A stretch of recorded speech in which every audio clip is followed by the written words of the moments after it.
Our story begins in Seoul in 2021, where life at first glance seems calm and everything goes on as usual. In the backyard of one of the ordinary educational institutions, a completely natural phenomenon was taking place. Four hooligans, led by a guy with a cockerel hairdo, wanted to make fun of one of the ordinary schoolchildren. Despite this, the guy with glasses behaved calmly and measuredly. He thoughtfully looked at his notebook and asked the hooligans to hurry up with their dialogue so that he would not be late for the academy. The enraged leader of the hooligans was not particularly pleased with his words and, like a typical antagonist, began to scratch the back of his head, discontentedly repeating the name of this guy. Without taking his eyes off his notebook, the bespectacled boy named Do Jae-min walked past the cheeky student, saying that if they didn't have any questions for him, then he would move on. As soon as the young man began to move away, the rest of the hooligans, looking at the trembling boss, began to laugh that he was ignored.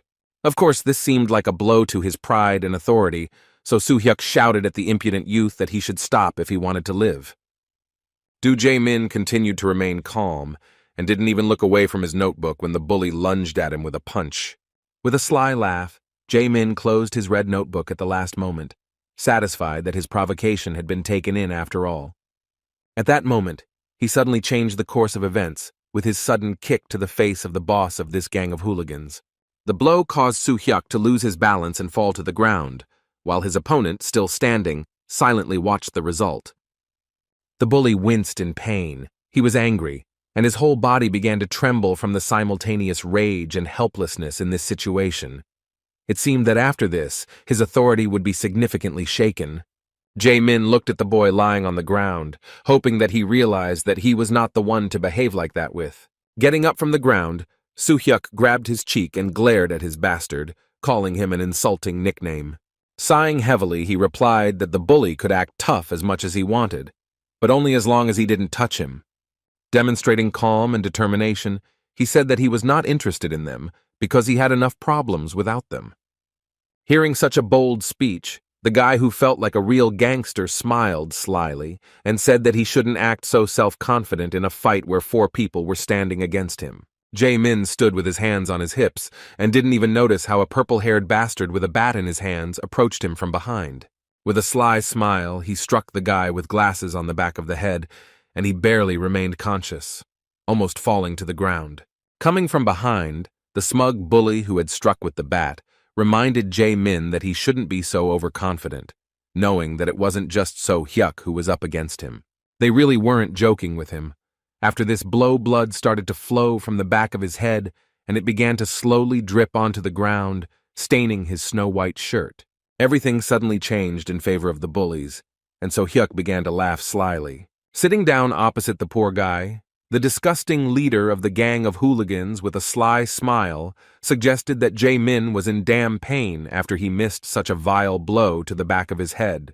When the bully explained that it was precisely because of moments like these that he had to be a good boy, not even daring to argue with them at school, Jae-min responded with brazen anger, swearing at the bullies. This disrespectful gesture made Soo-hyuk even more angry. Feeling like the leader of the gang and being in a more advantageous position, he said with anticipation that he wondered how long this poor guy could last in an unfair beating.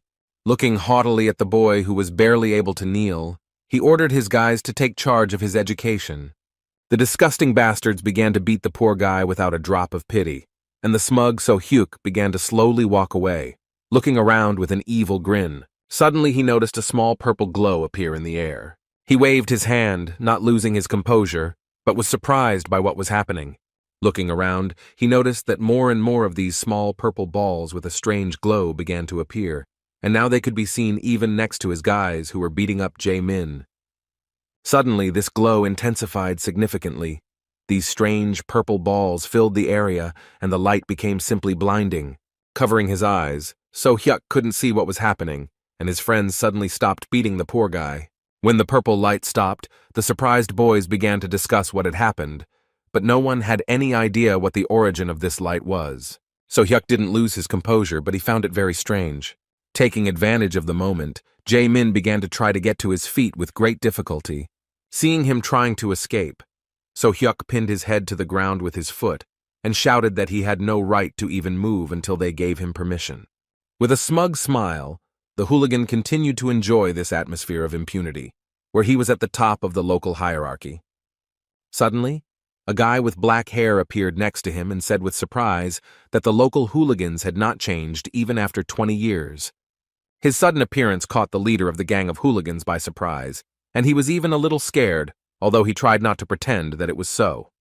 In response, the strange guy began to examine his clothes with great curiosity, saying that even the school uniform had not changed in 20 years. The bully was clearly confused, asking the others what was wrong with this homeless man in strange clothes from some distant past. The guy in the shabby country shirt and strange shoes took it as an insult and asked the bully with displeasure if he knew who he had just called a homeless person. At this point, the hooligan seemed a little confused, not from fear, but from not understanding who they were dealing with. They assumed that this was a senior from their school, but this guy really looked more like a Lost Village eccentric. Meanwhile, Jae-min was able to take a short breather after this beating.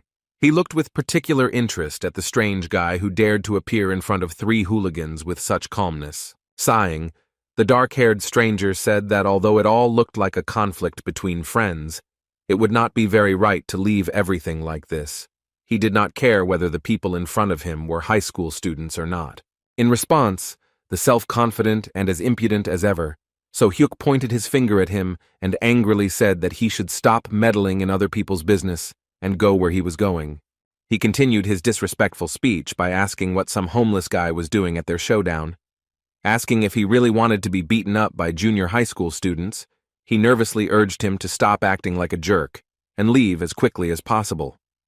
After listening to this self-confident speech, the guy in the strange, tattered clothes mockingly asked why the youth were so rude and disrespectful these days. He said that they were not dealing with some homeless person, but with a great high school student who was 20 years older than them.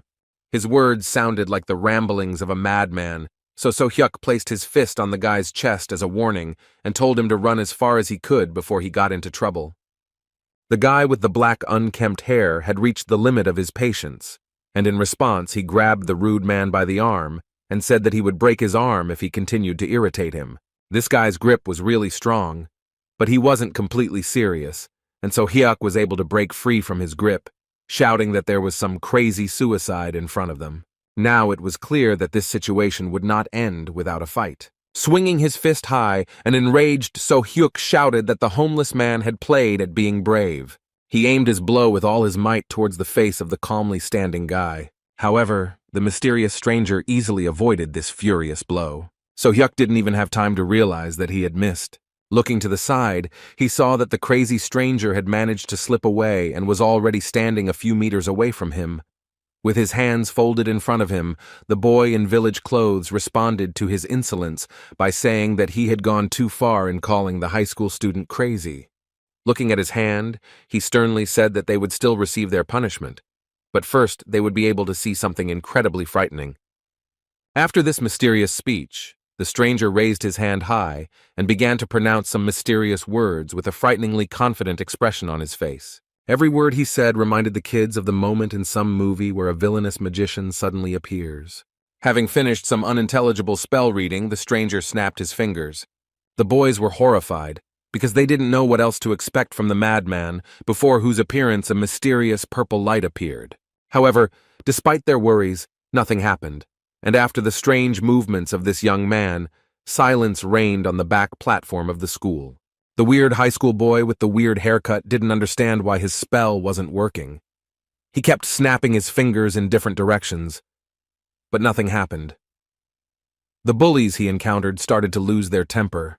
The high school student, looking at his hand, began to be genuinely surprised that the magic wasn't working, while So-hyuk, sighing heavily, began to grimace in anger.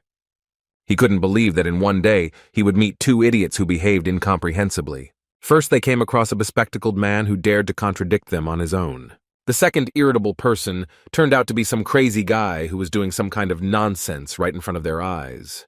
Returning to his hometown after 20 years due to some unforeseen circumstances, the mysterious young man was nevertheless convinced that his magic did not work as before.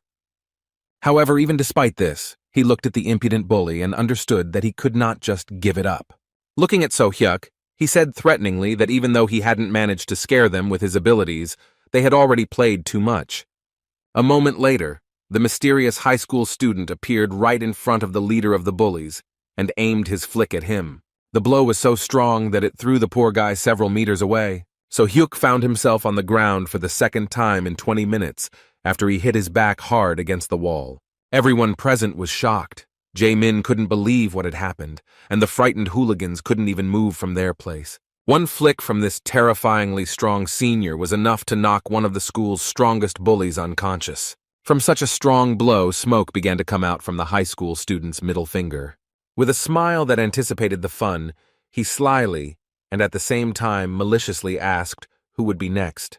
A moment later, Jae-min still couldn't move. He was shocked because all his offenders, including the guy with the bat, ended up on the ground. They were helpless against the strange guy in village clothes. Even the leader of the hooligans, who is an excellent fighter, lost consciousness from just one flick. With a shocked look, Jae-min tried to comprehend how it was possible that someone could beat 4 hooligans with just one finger. Although those guys were insignificant, they were at the same time strong enough to stand up to even high school students who practice martial arts.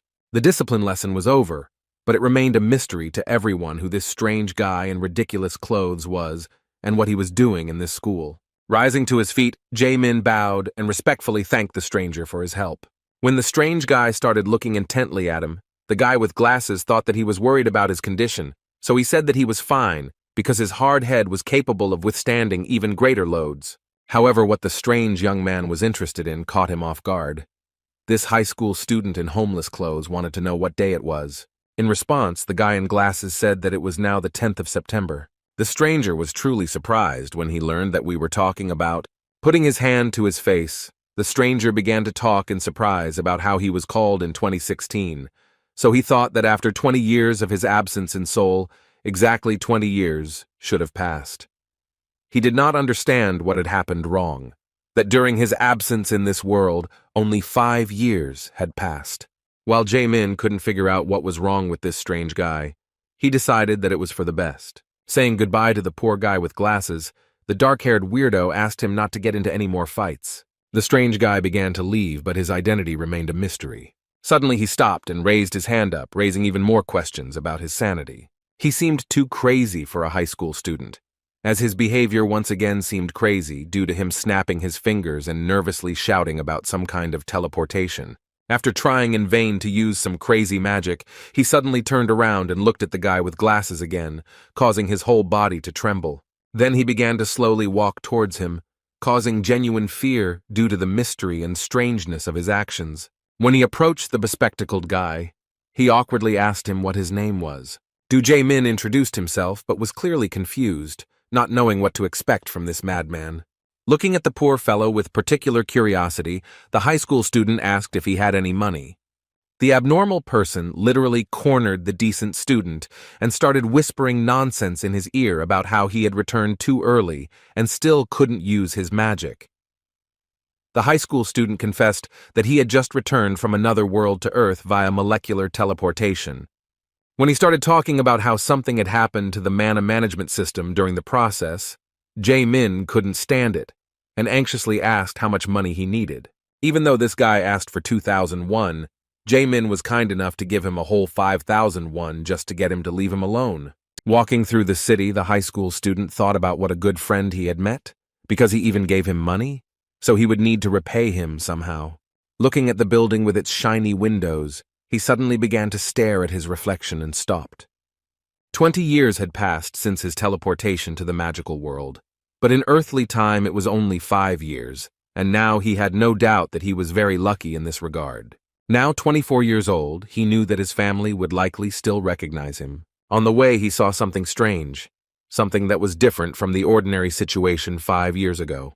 At the entrance to the metro, there were signs prohibiting passage, and next to them stood fully armed soldiers, who looked with some excitement in the direction of the descent down. Scratching his head, the high school student wondered what was going on there. Kang Woo-jin couldn't think of a better method for reconnaissance than to approach 2 pretty girls in government uniforms. He asked what had happened, that the military was blocking his path right at the entrance to the metro. The girls, surprised by his sudden question, looked around. After a moment of silence, they began to laugh at the suddenness of such an obvious question, saying that it was nothing strange, since all the entrances to the subway were now under strict guard. They assumed that he had escaped from North Korea, since he did not know what was happening underground now.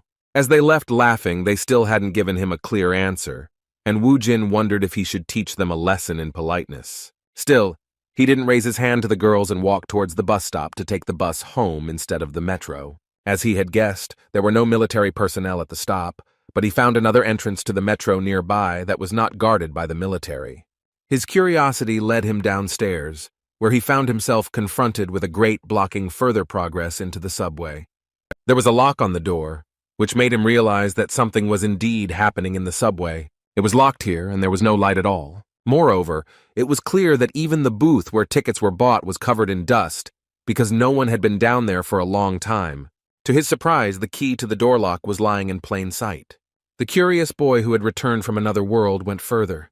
It was his first time in the subway, which for some reason was not working. His conclusions were quite amusing. He continued to confirm his guess that the security service had completely closed at least this station. Returning to the entrance, he was disappointed, thinking that he had come to this place in vain. However, the moment he tried to open the door, he felt that it was impossible, and a system window appeared in front of him, telling him that he had entered the dungeon. The guy was puzzled. He saw the system window for the first time since returning to his home world, and exiting the dungeon was prohibited. Now he realized that the girl's words about guarding the dungeon were not a coincidence. This place was no longer an ordinary subway. It was no longer used for transportation. The status window clarified that this dungeon was already in the process of being cleared, but since he had joined the process, he had no way to leave the area. The monsters in the subway station were an unexpected discovery. Woo Jin had no idea what had happened to the land in the past 5 years. Touching the door, he was once again convinced that there was no way out. The status window appeared in front of him again, telling him that he needed a return stone to exit. Suddenly he felt like he sensed monsters approaching. A rustling and strange sound coming from the darkness made him wary. Suddenly a monster with red fur, resembling some kind of wolf, appeared behind him. Kang Woo Jin's reflexes were enough to dodge this sneaky attack. Despite this, the monster had no intention of retreating. His predatory gaze indicated that he was about to attack again. Pointing his palm at him, Woo Jin uttered the name of his ability, attempting to use restraint. However, this ability never worked, and the monster had already rushed to attack him. Kang Woo Jin was once again convinced that his magical power still didn't work on Earth. This time he again had to avoid the attack by dodging it. He managed to cope with this monster using his own reflexes and the brute force of his body. Taking a closer look at this monster, he suddenly realized that he was already looking at a familiar creature. The predatory red wolf he had started the battle with turned out to be a dwarf. Drebbit charged again, but Woo Jin continued to wonder why the monster from Alphen was in his home world. Always dodging his attacks seemed like madness. Luckily, Woo Jin noticed a fire crowbar lying on the ground nearby. Dodging another attack from the Drebbit, he rushed towards the metal tool to use it as a weapon. Rising to his feet, he looked at the monster with a sly smile, realizing his advantage. Armed with a crowbar, he decided that he had no choice but to get rid of this monster in order to figure out his further path. The predatory creature began to growl furiously, rushing to attack again. However, this time Woo Jin didn't dodge. He easily dealt a fatal blow to this monster. Although Kang Woo Jin was left without magic even for his basic skills, fighting against Drebbit was child's play. As expected, it didn't end there. Looking around, Kang Woo Jin saw another small flock of Drebbit approaching. With an anticipatory smile, the boy who had been investigating the changes in his homeworld assumed that these guys had lined up specifically to entertain him. As expected, he had no trouble dealing with even such a flock of Drebbitoi. There wasn't a single scratch on his body, which wasn't surprising, but he knew that if someone much stronger appeared, there might be problems. Suddenly, a notification from the system appeared in front of him, informing him that he had gained a level up. Now he realized that he had not just been transported back to Earth, he had become a newbie again, although he also belonged to the necromancer class. Despite the lost progress, he was still an experienced fighter and was not against going through this path a second time. He thought that there was nothing wrong with getting stronger while these creatures were running around Seoul. Looking at his progress window again, He thought about how the necromancer class was probably retained due to his status as a mage transported from another world. For returning to level 1 instead of level 99, he was given stat and skill points, and he also received some transferred abilities, a combination box, and access to some kind of achievement store. After looking at the new features, he learned that he could now combine materials to create items, and the achievement shop, which was not available in Alphen, was like online shopping. At this moment, he needed skills and a return stone the most. To fight monsters, he first thought about acquiring the ability to detect and summon a skeleton soldier. Each skill required 10 points from him. He still did not have enough resources for this, so he decided to first raise his stats. After using the stat boosting points, he immediately felt the relief of leveling up. In this way, he used up all his points and his strength increased significantly. As he swung the crowbar, he realized that he could now fight with greater speed, striking with a much greater range. This was quite good, as it turned out. Ordinary weapons were not enough to cope with his new power. The goal was very clear. He had to continue fighting to collect another 5 achievement points in order to acquire the search skill, which would make it possible to locate the return stone. The only thing left to do was to deal with 5 more drebbits to get 5 points. Even without any special skills, he could sense the presence of these budding monsters. The drebbits began to approach him again, making the task easier. Wu Jin was glad that the monsters were nearby because that way he could find the stone and get out much faster. After a long battle, he destroyed the last drebbit that was within range. He didn't expect that after returning, his body would be so weakened that such a battle would cause him some difficulty. There were too many drebbits and they never ended, but thanks to this, he managed to rise to the 3rd level. By opening the system search, he acquired the skills of searching and tracking. Having acquired the new skill, Wu Jin used it without hesitation, but in this room he found nothing but the bodies of the destroyed drebbits. It became obvious that the return stone was somewhere near the train landing, but looking down the stairs and seeing the many drebbits, Wu Jin wondered whether he should go down and make his life more difficult with another grueling battle. Even with his vast experience in another world, he knew that fighting everyone at once would be too risky. Moreover, being an experienced necromancer, he thought that doing this alone was not his style. With this thought, he entered the achievement shop again and purchased the Skeleton Soldier Summon Skill Book. The system informed him that in order to use the skill, he needed to sacrifice a monster corpse to summon a skeleton soldier. Being experienced in this matter, Wu Jin immediately distributed 10 points between mana and control. Pointing his hand at the fallen drebbits, he even shed tears from the fact that he once again had the opportunity to use the power with which he had already once reached the maximum level. Commanding the fallen monsters to rise again, he used magic for the first time since his return. A malicious smile appeared on his face, and his gaze became wild with anticipation of the duel he was accustomed to. Together with his small squad of skeletons, he was ready to go on his first hunt in a long time. He led his nimble lads down to the boarding point for the metro trains and ordered the fighters to rush into the attack. The Drebbites responded in kind, the first of them launching a furious attack and immobilizing several skeletons, as they were significantly superior in strength. In turn, the skeletons fought back, dealing critical hits, but this was still not enough. It soon became clear that the current skeletons were no match for the dreadful beasts of this dungeon. Wu Jin was lucky to get into the place for a beginner fighter, because these skeletons were enough to repel the first dangerous attack of the drebbits. He ordered the skeletons to block the enemies with their bodies to slow down their attack. Having chosen a convenient moment, he finished off the weakened monsters with his own hands. After they destroyed the first gang of monsters, it became possible to use the fallen drebbits to summon more soldiers. Within a moment, the forces gradually began to equalize in number, because the new skeletons were already ready for battle. Despite the fact that the balance of power was changing right before our eyes, the novice monsters did not feel any particular danger and continued to rush into battle. Using the previous strategy, Wu Jin once again ordered his subordinates to block the monsters with their bodies. With a mad smile, the user of the ordinary crowbar rushed into the attack again. At that moment he seemed crazy, because with the help of this unusual weapon, he began to tear apart the bodies of monsters with a scream. The drebbits were indeed no match for him, and by using fallen enemies he had significantly increased his army. Having destroyed the rest of the monsters, the guy was ready to return home.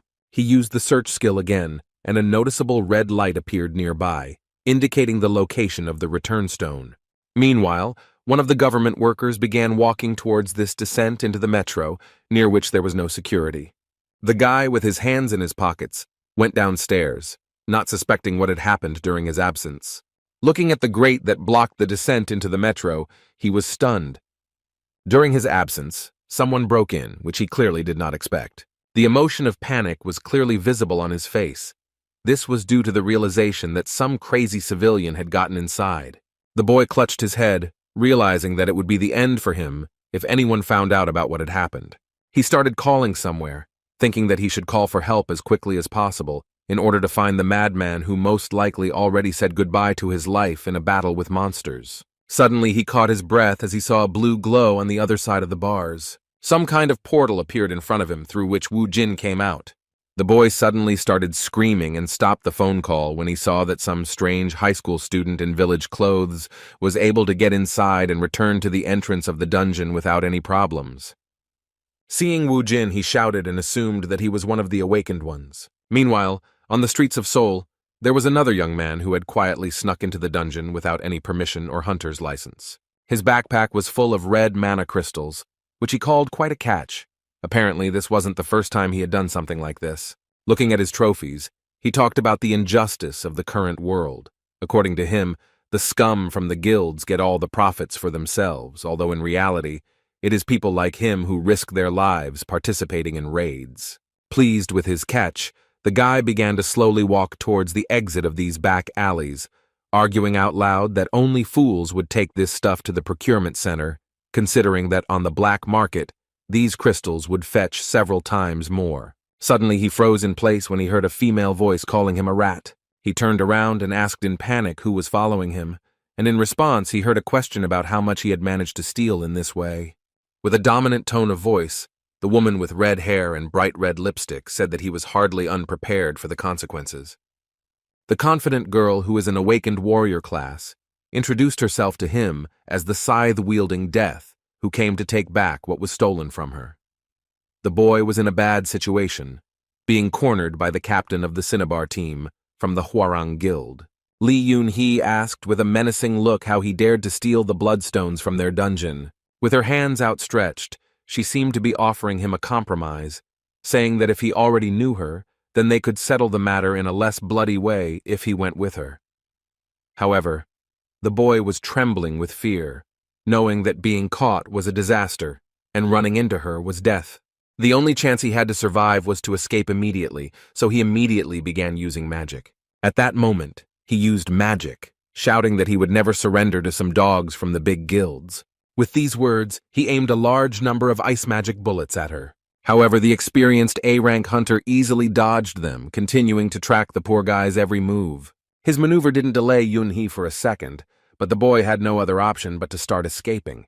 A moment later, she suddenly appeared right in front of him, and with a wild thirst for blood said that he had chosen death. A moment later, she was already behind him, and deep cuts left by her blade appeared all over the poor guy's body. The terrifying monster in the form of a red-haired girl, looking away from the boy's agony, said that he should have listened when she offered him a compromise in the form of sparing his life. After these words, she left the poor guy lying in this nook and taking his backpack with crystals. She looked at the message on her mobile phone, which surprised her with the news that there was another unauthorized intrusion into their portal. Yoon-hee was indescribably angry to learn that another madman had appeared nearby and dared to invade their territory. Meanwhile, Wu Jin, who was the second intruder, was already far away from the crime scene. He took the bus to another part of the city. He couldn't get the thought out of his head that his home world had become filled with dungeons and monsters. Now Earth was more like Alphen than the place where he grew up. Remembering how stubbornly the entrances to the metro were defended, he wondered what had happened during the 5 years of his absence. Hoping that nothing had happened to his family, he arrived at the place where his house had previously been located. It was a real shock for him that his area had been transformed beyond recognition. His house disappeared without a trace, and in its place appeared some huge corporate building. Seeing this high-rise building, he immediately realized that most likely his family had changed their place of residence, selling their apartment for the benefit of some guild. Considering the time it took him to get to this place, He knew it was too late to look for his family's place of residence. On the other hand, he hadn't eaten anything since he returned to Earth. Luckily, the money he got from Jae-min was enough to visit a small establishment. For the first time in the 20 years he had spent in Alphen, he finally tasted something truly delicious, connected to his former life on Earth. Instant noodles gave him at least some positive emotions after a series of disappointments he faced upon returning to his hometown. Having eaten his fill and washed it all down with soda, he sighed with relief, and placing his hands on his stomach full of food, joyfully said that he finally felt like he was back on Earth. And yet the joy of returning had another side. He still had a poor understanding of what his native soul was like now. Moreover, he had no place to spend the night. Looking at the change left in his pocket, he thought that he did not want to go to the bathhouse, and there was not enough money for an internet cafe. He also couldn't spend the night in the metro, as people with housing problems usually do, because it's teeming with monsters, and in most cases is a heavily guarded facility. He didn't yet know that on the first day after returning home, incredible luck would follow him. Besides the fact that he managed to avoid meeting Yoon-hee, the person he had left without money for a proper cafe was approaching the shop where he stopped to get ramen. The sudden meeting upon my return turned out not to be sudden. After the front door creaked, Woo Jin, as usual, looked at the person entering and froze in surprise. Jae-min had the same reaction. He hoped that he would never meet this weirdo again, who saved him from the hooligans. Seeing this old man in a place like this after a hard day was the worst possible outcome for him, but Woo Jin turned out to be a really lucky guy. As soon as he saw the poor guy in glasses, he immediately rushed towards him and, smiling, clapping him on the back, said that he just wanted to meet him. When Jae-min heard the question about whether his parents were home, he was very confused. Woo Jin, understanding his concerns, decided to be cunning and said that he wanted to talk to them about what happened earlier. After this question, Jae-min said with some sadness that his parents had passed away. Woo Jin was so caught up in his brilliant plan to use this young man that he was initially happy with his answer, but after a moment, he corrected himself and expressed his condolences. Now Jae-min couldn't dispute the assumption that he lived alone. Understanding this, Woo Jin, without further questions, invited him to come and visit him as soon as possible. Jae-min was at a loss, as he couldn't comprehend how he had been so cleverly deceived. With an obsessive smile, Woo Jin took his hand and said that he would stay the night with him, but not for free. As it turned out, with these words he gave him 300 won, which was left over from the 5,000 he had received from this poor guy earlier. The confused schoolboy, seeing these coins, said that this was probably the money that he had shared with him that same morning. A moment later he heard a sudden whistle near his left ear, so Woo Jin decided to change the subject, saying that he had just killed a fly that was trying to land on his dear comrade's ear. Jae-min was depressed. He had no choice but to accept this joke of fate. Even the promises that he would get back everything that was due to him did not calm him down. The next day the boys went to school together. First of all, Woo Jin shocked his teacher with his appearance. The elderly man responded to his appearance with a trembling voice, saying that he could not believe that he was alive. With a smile on his face, Woo Jin, who now looked more like some kind of maniac, said that he was glad for their long-awaited meeting.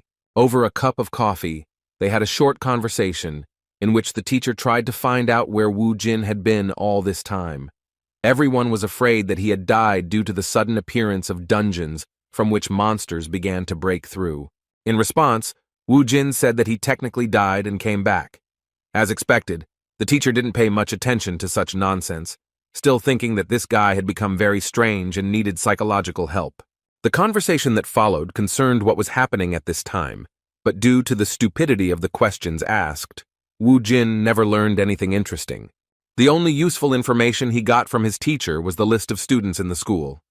As expected, his classmates had long since entered universities or found jobs, so the only person he knew was Ko Jae-min. The polite guy with glasses attracted the attention of the girls, which really got on the nerves of the guys in his class, including So Hyuk, a bully with whom he constantly had conflicts. This cheeky guy once again showed his disgusting character by pushing a student aside on his way to Jae-min. Placing his hand on his shoulder, he reminded him in a rude tone that his luck was not due to his personal strength, but to the fact that some madman had appeared out of nowhere and interrupted their lesson in politeness. With an angry and threatening look, he asked if he thought they should finish the conversation they had started earlier. Jae-min calmly replied that he would listen to his words, but only if he stopped making noise in the classroom. His words and calmness in such a situation made the bully furious. In response, he grabbed the poor guy by the hair and shouted that he needed to think again about the situation he was in and how he should behave in front of them. Just before So-hyuk was about to slam his head into the table, he heard a boy suddenly enter the classroom asking him to stop. As it turned out, it was Woo-jin, who was happy that he not only visited his new friend, but also met the hooligans who did not understand his words the first time. Seeing him at the door, the main bully among the younger classes, with a tremor running through his whole body, angrily pointed his finger at him, calling him the crazy one they had met yesterday. With an angry expression on his face, Woo-jin didn't even say anything but ordered those guys to follow him. The hooligans did not resist. They went out with him onto the roof of the school. In just a few minutes, a lot of onlookers had appeared at this place. This was necessary to confirm the position of the side that would win this conflict. Seeing that some senior had just called So-hyuk and his gang to a fight, the students thought that he was some kind of crazy person. Only Jae-min, who had already seen how this guy fought, understood perfectly well that it was not he who was in danger, but those who rushed towards him with a scream, succumbing to excessive emotions. Watching the futile attempts of some fool from a gang of local hooligans, Woo-jin only confirmed his suspicions that there are such people everywhere, no matter whether it is Earth or Alphen. So-hyuk, who rushed forward so desperately even though he couldn't even touch the enemy, was one of those who was full of arrogance due to strength or power. Seeing this impudent man, Woo-jin understood that he did not know his place, his behavior reminiscent of Cassis from the Alphen Union. As a bloodthirsty necromancer who only summoned the souls of sinners, he tried in every way to frame Woo-jin and set the alliance against him. Just like that disgusting scumbag from Alphen, So-hyuk also tried his best to hurt Woo-jin, but his own strength was not enough. Woo-jin had seen this pattern of behavior before and knew exactly what to expect next. As expected, So-hyuk's arrogance prevented him from falling into despair, so he immediately turned to his subordinates, forcing them to attack Woo-jin in a similar manner to how Cassis from the Alphen Alliance did. However, this was not a problem, because having superior strength, the high school student already remembered from his own experience that such people can only be dealt with by responding to them in the same way tenfold. Only by having overwhelming force can one not worry about the intentions of this or that arrogant, stuck-up bastard. None of these guys were a match for the senior, even though they kept the whole school in fear. Woo-jin had no problem treating everyone who wanted some of his father's bream. The educational moment with the followers of the school's main bully happened in a matter of seconds. Next came a tired, trembling boy who was destroyed by his own arrogance. Looking at So-hyuk, Woo-jin egged him on by appealing to his pride. So-hyuk couldn't stand this kind of treatment and desperately rushed into the attack. However, this time, Woo-jin wasn't going to play around with him and sent him to the others, lying on the ground with his body shaking from the blow he had taken. Addressing these bullies in front of the entire school, the senior put them in their place by telling them that they were too loud for simpletons. While looking at how the area had changed over the past 5 years, the high school student noticed a taxi rushing towards them. He froze in place when he saw who came out of it. A middle-aged woman ran quickly towards the school entrance in the middle of the school day. Woo-jin couldn't confuse her with anyone else, because even though 20 years had passed since his reincarnation in another world, his mother still looked the same. He ran to meet her without delay, and when they saw each other, they threw themselves into an embrace for several minutes. His mother was shaking with excitement, and tears were flowing like a stream. Even the cold-blooded Woo-jin, who had been through hell for the past 20 years, could hardly contain his emotions. After that, they started a long conversation, during which Woo-jin learned that right after he disappeared 5 Earth years ago, there was a dungeon strike all over the world, and the subway stations instantly became dungeons full of deadly monsters. By an unfortunate coincidence, his father died on his way to work, leaving his mother to take care of Sue alone. Because their family was not well off, the family's financial situation quickly deteriorated when Sue became seriously ill. From then on, every day of their life was like torture. When they returned home, the mother left her son alone, saying that she needed to go to kindergarten to pick up her daughter. Excited by this long-awaited meeting, Woo-jin could not collect his thoughts. To his regret, he returned to a different house than the one they had lived in before. Mom never told him what had happened to their home and how a high-rise building of some corporation had appeared in their place. However, as soon as he got to their new place of residence, a small, cramped apartment, he immediately felt how difficult it was for his mother to take care of the family alone.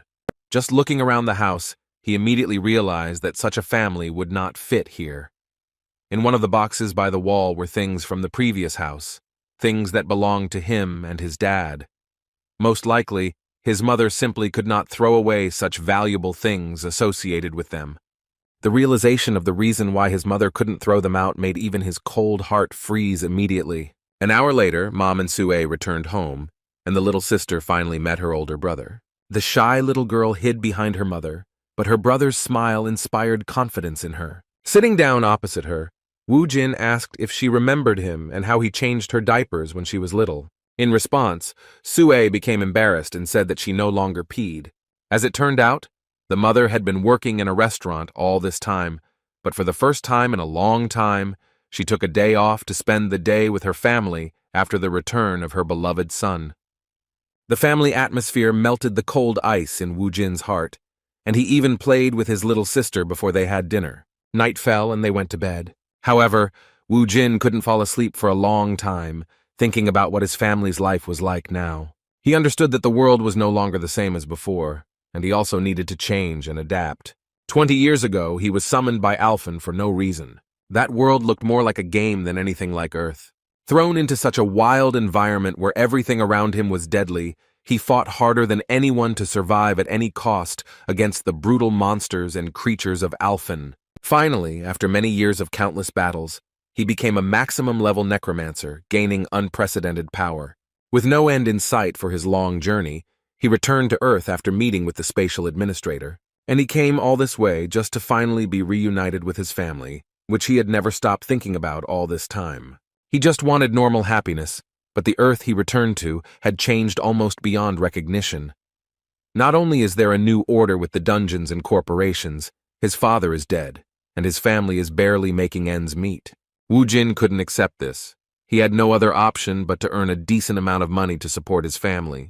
As a survivor of Alphen, he had no doubt that he could overcome even worse if it was for his family, who had been waiting for him all this time. The next day, Woo Jin continued to get used to life in Seoul, which had changed significantly in the past 5 years. He now even had a phone, something he could only dream of in the past. While exploring the vastness of the internet, he constantly came across references to awakened people. Moreover, when he left the dungeon he had accidentally entered, the security guard was relieved to call him awakened. The confused man was scared to death, thinking that an ordinary civilian had entered the dungeon. The first thing he asked was why Woo Jin went there if there were no more bloodstones. Before Jin could say a word, he was forced to sign some papers and agreements, stating that he had followed safety precautions. Based on his still poor understanding of the modern world, he assumed that he had a pretty good job. A way that will allow you to earn good money in a short period of time is to use your awakened status. For the first time of his work, he did not want to disturb his mother, so he wrote her a message that he knew a friend, that he lived alone, and agreed to accept him as a guest to prepare for the entrance exams. Although Woo Jin did feel a bit awkward about his importunity, he was still forced to turn to Do Jae-min again. However, when he called the number Jae-min left for him, he connected to the Dongjin District Employment Agency. Hearing the voice of the employee who identified himself as a representative of the agency, Woo Jin became confused and began to check the number. He didn't make any mistakes and entered all the numbers correctly, so there was no doubt that this was the same number. Only after confirming that he had indeed contacted an employment agency did Woo Jin realize that the cunning Jae-min had dared to deceive him out of fear of further extortion of money. In fact, Woo Jin understood his behavior, because their acquaintance happened extremely strangely, and he himself could not inspire any trust. On the other hand, Jae-min might even have regretted doing this, because he never said thank you for the fact that Soo Hyuk and his gang wouldn't bother him anymore, thanks to the high school student's actions. Returning to his apartment after much thought about this situation, he came to the conclusion that although Woo Jin looked like a psycho, he was definitely not a bad guy. In addition, there was no need to worry about him anymore, since he was able to meet and talk to his mother. However, when Jae-min returned and entered his apartment, something unexpected happened. Suddenly he heard a familiar voice welcoming him home. Jae-min was startled to see Woo Jin sitting at the table, eating tangerines and watching TV. His first panicked question was how he managed to get inside. As it turned out, he had seen Jae-min type in the password to enter the house earlier. Although he could be praised for his phenomenal memory, his new friend from elementary school was not so happy and said that it could be considered breaking and entering. However, when Woo Jin mentioned that he had called him but someone else had picked up, all the complaints disappeared due to the guilt he felt about the deception. Seeing Jae-min's awkwardness, Woo Jin decided to put himself in his shoes and change the topic, asking if he would mind answering a few questions for him.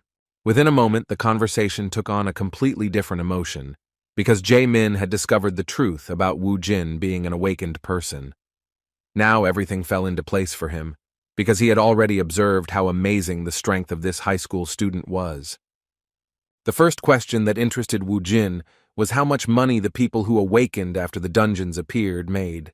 Without thinking twice, Jae-min confirmed his suspicions, clarifying that it usually depended on how difficult the dungeon was. According to him, Woo Jin is not yet qualified to participate in clearing, so he first needs to register as an awakened in the association to obtain a license to enter dungeons, and then he will have to join a guild for team raiding. Alternatively, he could also get a job in an association or an administrative bureau, but Woo Jin, understanding how team cleansing works, was right when he decided that it was more profitable to work alone, for himself. However, in Jae-min's opinion, it was not that simple. He suggested avoiding the risk and joining a guild, since fighting alone was too dangerous, especially for a high school student. However, Woo Jin did not listen to his words. He understood that guilds require entrance tests, which he did not have time for. He did not pay attention to this risk, justifying his decision by saying that he urgently needed money. Realizing that arguing with him was simply useless, Jae-min suggested that he at least form a group, since the dungeons were indeed very dangerous, and many of the awakened were never able to rise outside. Remembering that he had a phone, his friend suggested that he download an app. It was clear from Woo Jin's expression that he had no idea what this was all about, so the more modern Jae-min took his phone to help with the matter. When Jae-min picked up the phone, he showed surprise that he was holding such an old model. When he suggested that it was used by someone in his family, Woo Jin awkwardly replied that it was a new model.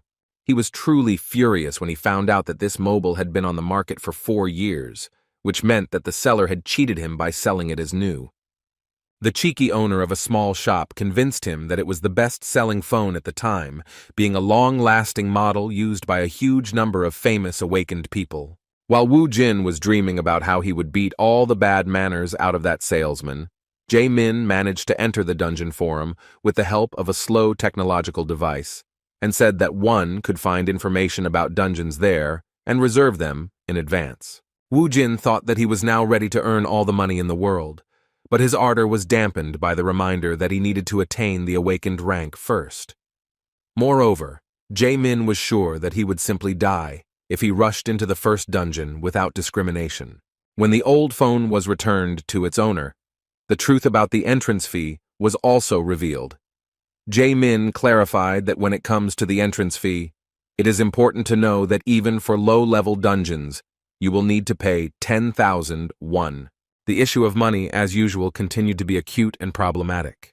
There was silence, which was broken by an appeal to Jae-min. After this, a very obvious event happened. Woo Jin again asked Jae-min to lend him money. On the advice of his friend, Woo Jin went to the Awakened Administration Bureau the next day. In the Awakened examination room, he showed off his strength without hiding anything. The judges present could not contain their surprise when they saw the black aura emanating from the high school student. They didn't yet understand what was happening, but everything became clear when the guy pointed his hand to the side, controlling this aura. Nearby lay the body of a rabbit, which was necessary for using his necromancy skill. Even though the rabbit was not a monster, even such a weak creature was suitable for turning into part of his army. In front of everyone present, Woo Jin used necromancy magic, and after his dark aura and the rabbit's body came into contact, a skeleton soldier appeared and kicked the floor, breaking the tiles. The fact that he shocked all the judges could be judged by the fact that they could not utter a word. Even though the skeleton was summoned using the corpse of a weak animal, its powers were comparable to at least an ordinary person. Seeing their reactions, Woo Jin was in anticipation of receiving a decent rank. With only one skeleton, he felt extremely confident, realizing that necromancy was a very rare and truly powerful magic. His only warrior gave off quite an impressive aura, even though he was only a beginner level. The judges said with surprise that his powers were truly amazing. They had indeed seen a lot here over the past 5 years, but this was the first time they had met a user of necromancy. Summoners' abilities are judged by the combat abilities of the familiars they summon, so it was common practice to use copies of goblins to test Wu Jin's strength. Seeing the use of a hologram that had a physical form, Wu Jin couldn't help but be amazed at how far technological advancement had come since the blood crystals appeared in his home world. This looked pretty cool, as it greatly simplified the process of testing the skills of new recruits. Wu Jin immediately ordered his familiar to charge in and show his power. The skeleton obeyed the order without question and destroyed the goblin in an instant. Despite his abilities being truly unique, he was left disappointed with his license upon completion of the test. Wu Jin was given an F rank, and when asked if that was a high rank, he was gently informed that it was actually reserved for the weakest awakened. As expected, the summoned familiar's power was weaker than they expected, however. In turn, the judges tried to calm the awakened one by saying that since it was a unique ability, there was no doubt that he would easily find a party for himself. Still, Wu Jin wasn't too upset, thinking that he didn't care about the rank as long as he could enter the dungeon. Having obtained the license, he immediately went to the nearest point, which turned out to be Silim Station. The dungeon rank was estimated at 2 stars, and quite a lot of novice awakened warriors with fairly good equipment had already gathered here. One of the awakened, who was not going into the dungeon for the first time with his group, when he saw a newcomer standing alone, asked if he wanted to join their squad. There were 7 of them, and the guy with green hair said that they still had some free space for him. However, Wu Jin refused his offer, saying that he could handle it himself. The green-haired stranger was surprised and replied that he didn't see the point in spending so much money to enter, since he would hardly be able to carry many bloodstones due to the time limit. When he saw the surprise on Wu Jin's face, he immediately realized that he had only recently become a miner and did not yet know all the nuances. The next question was what rank the curious boy was. After learning that Wu Jin was only an F rank, the green-haired awakened believed in himself and that he could be manipulated. As an experienced E-rank miner, he assumed that Wu Jin still didn't know much, so he should treat his first trip as an experience by joining their party. In return, he would guarantee his safety. While Wu Jin was thinking about his proposal, those wishing to enter the dungeon began to slowly descend. Looking at Do Su, who was calmly discussing the weather and such things with his guys, Wu Jin began to reason about how the entry fee was indeed calculated for the maximum number of participants, and it would be too expensive for a single person. According to Do Su, the maximum number of participants at the entrance is 8, and to enter alone, you need to pay for 8 at once, a whopping 800,000 won. His words about how it is better to go in a group to mine stones effectively seemed to be the obvious truth. Wu Jin decided to listen to his advice, because the idea of going in a group wasn't that bad, because it would be nice to get some information about the process first. Suddenly, he was distracted by a strange young man who looked rather nervous. He assumed that Wu Jin was also nervous about entering this dungeon. When the necromancer replied that a man should not show fear, even if he was afraid, the intrusive stranger laughed awkwardly, saying that he liked this confidence. Hong Sung-gu turned out to be the same F-rank fighter. This fire mage was recruited in the same way as Wu Jin. It seems he awakened 2 months ago, after which he left school and began to earn money as an awakened. Suddenly their conversation was interrupted when they heard a noise at the entrance of the dungeon. 4 people came out, all of them quite seriously injured, which only increased Song-gu's anxiety. The trembling boys who had emerged shocked everyone present with their sudden announcement that there was a hobgoblin in that subway, a monster that shouldn't be in such low-level dungeons. Seeing his team's anxiety, Do Su calmed them down by telling them that there was no point in worrying as it was just a waste of time. Addressing the new recruits who had joined his small party, he said that sometimes there were monsters in the dungeons that weren't supposed to be there. He believed that the hobgoblin was only a 2-star monster that they could easily deal with if they were careful enough. Having calmed his comrades, the squad captain suggested going down into the dungeon. From the very beginning, they were met by low-level monsters, which was to be expected in such a place. Upon seeing the ordinary goblins, Song-gu immediately used his fire magic. His fireball was quite a formidable weapon for such weaklings, so he could destroy multiple enemies at once in one attack. The squad leader's fire magic turned out to be more sophisticated. Using burning, the mage Do-su could stop multiple targets at once, depriving them of sight or the ability to breathe. The teamwork of his squad was well practiced. Without waiting for orders, his comrades from the warrior class rushed to the attack. The goblins, who could not see anything, could not resist and became easy targets for these guys. Wu Jin acted alone in his usual manner, using his beginner-level familiar, which easily overcame obstacles in the form of goblins. After the first wave was easily destroyed, Wu Jin took the opportunity to praise Sun Gu's skills, saying that his fire spells were quite powerful. In turn, the rest of the squad admitted that the skeleton summoned by the necromancer was faster than it seemed at first glance. In addition, in their opinion, it seemed quite strong. No one doubted that it was definitely higher than rank F. There was nothing strange about it, because Wu Jin actually spent the remaining points to raise the skill level. Looking at his creation, he was convinced that it was worth it. Meanwhile, Do-su began to check the loot. While collecting bloodstones, he found that the 2-star dungeons had some pretty good loot. Wu Jin became even more interested when he heard that one bloodstone would cost around 200,000 won. Hearing that even such a small mana crystal had such a hefty price tag, Wu Jin understood why awakened ones were risking their lives instead of doing their usual things. Now it became clear that the 100,000 won entrance fee was just a pittance compared to the profit. They were only at the very beginning of the dungeon, but they had already made a pretty good profit. The group leader's greed began to rapidly increase due to the realization that the 1-star dungeons were nowhere near as good as the quality of the loot. Looking at another good bloodstone, he had no doubt that he had found a real gold mine. The squad continued clearing the dungeon and easily reached the last floor, where they had to give it their all for a worthy reward. When they got down to the top floor, they were surprised that the monsters did not attack them. Their worst fears turned out to be true because the guys who entered the dungeon before them did not break the news about the hobgoblin being here. Seeing panic begin to spread among the team members, Do-su asked the guys to calm down, saying that everything was fine and they would be able to overcome this obstacle using the normal formation. Wu Jin, who had been constantly improving his leadership skills for the past 20 years, did not understand Do-su's intentions. In response to his words, he asked whether it would not be better to act a little more cautiously than he suggested. Despite Wu Jin's attempt, he still did not give up on the idea of acting according to his strategy, saying that he had studied the manual for fighting the hobgoblin in advance, learning that its main attack was magic. The overconfident E-rank mage thought of defensive measures for the team, using the ability of one of them who had the ability to create barriers.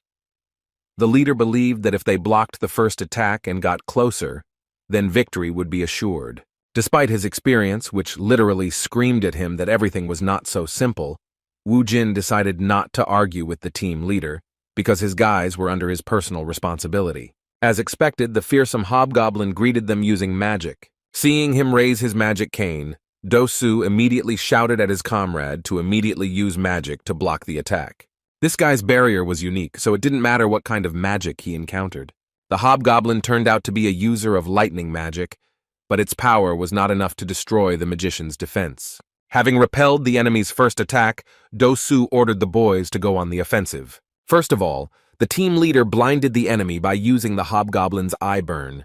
Within a moment, the warriors using swords rushed to attack, but the second-level monster stubbornly blocked the close attacks. Sun-gu joined them, directing his fireball spell at the hobgoblin. It seemed like everything was going according to the team leader's plan, but Wu Jin clearly saw that they were already in danger.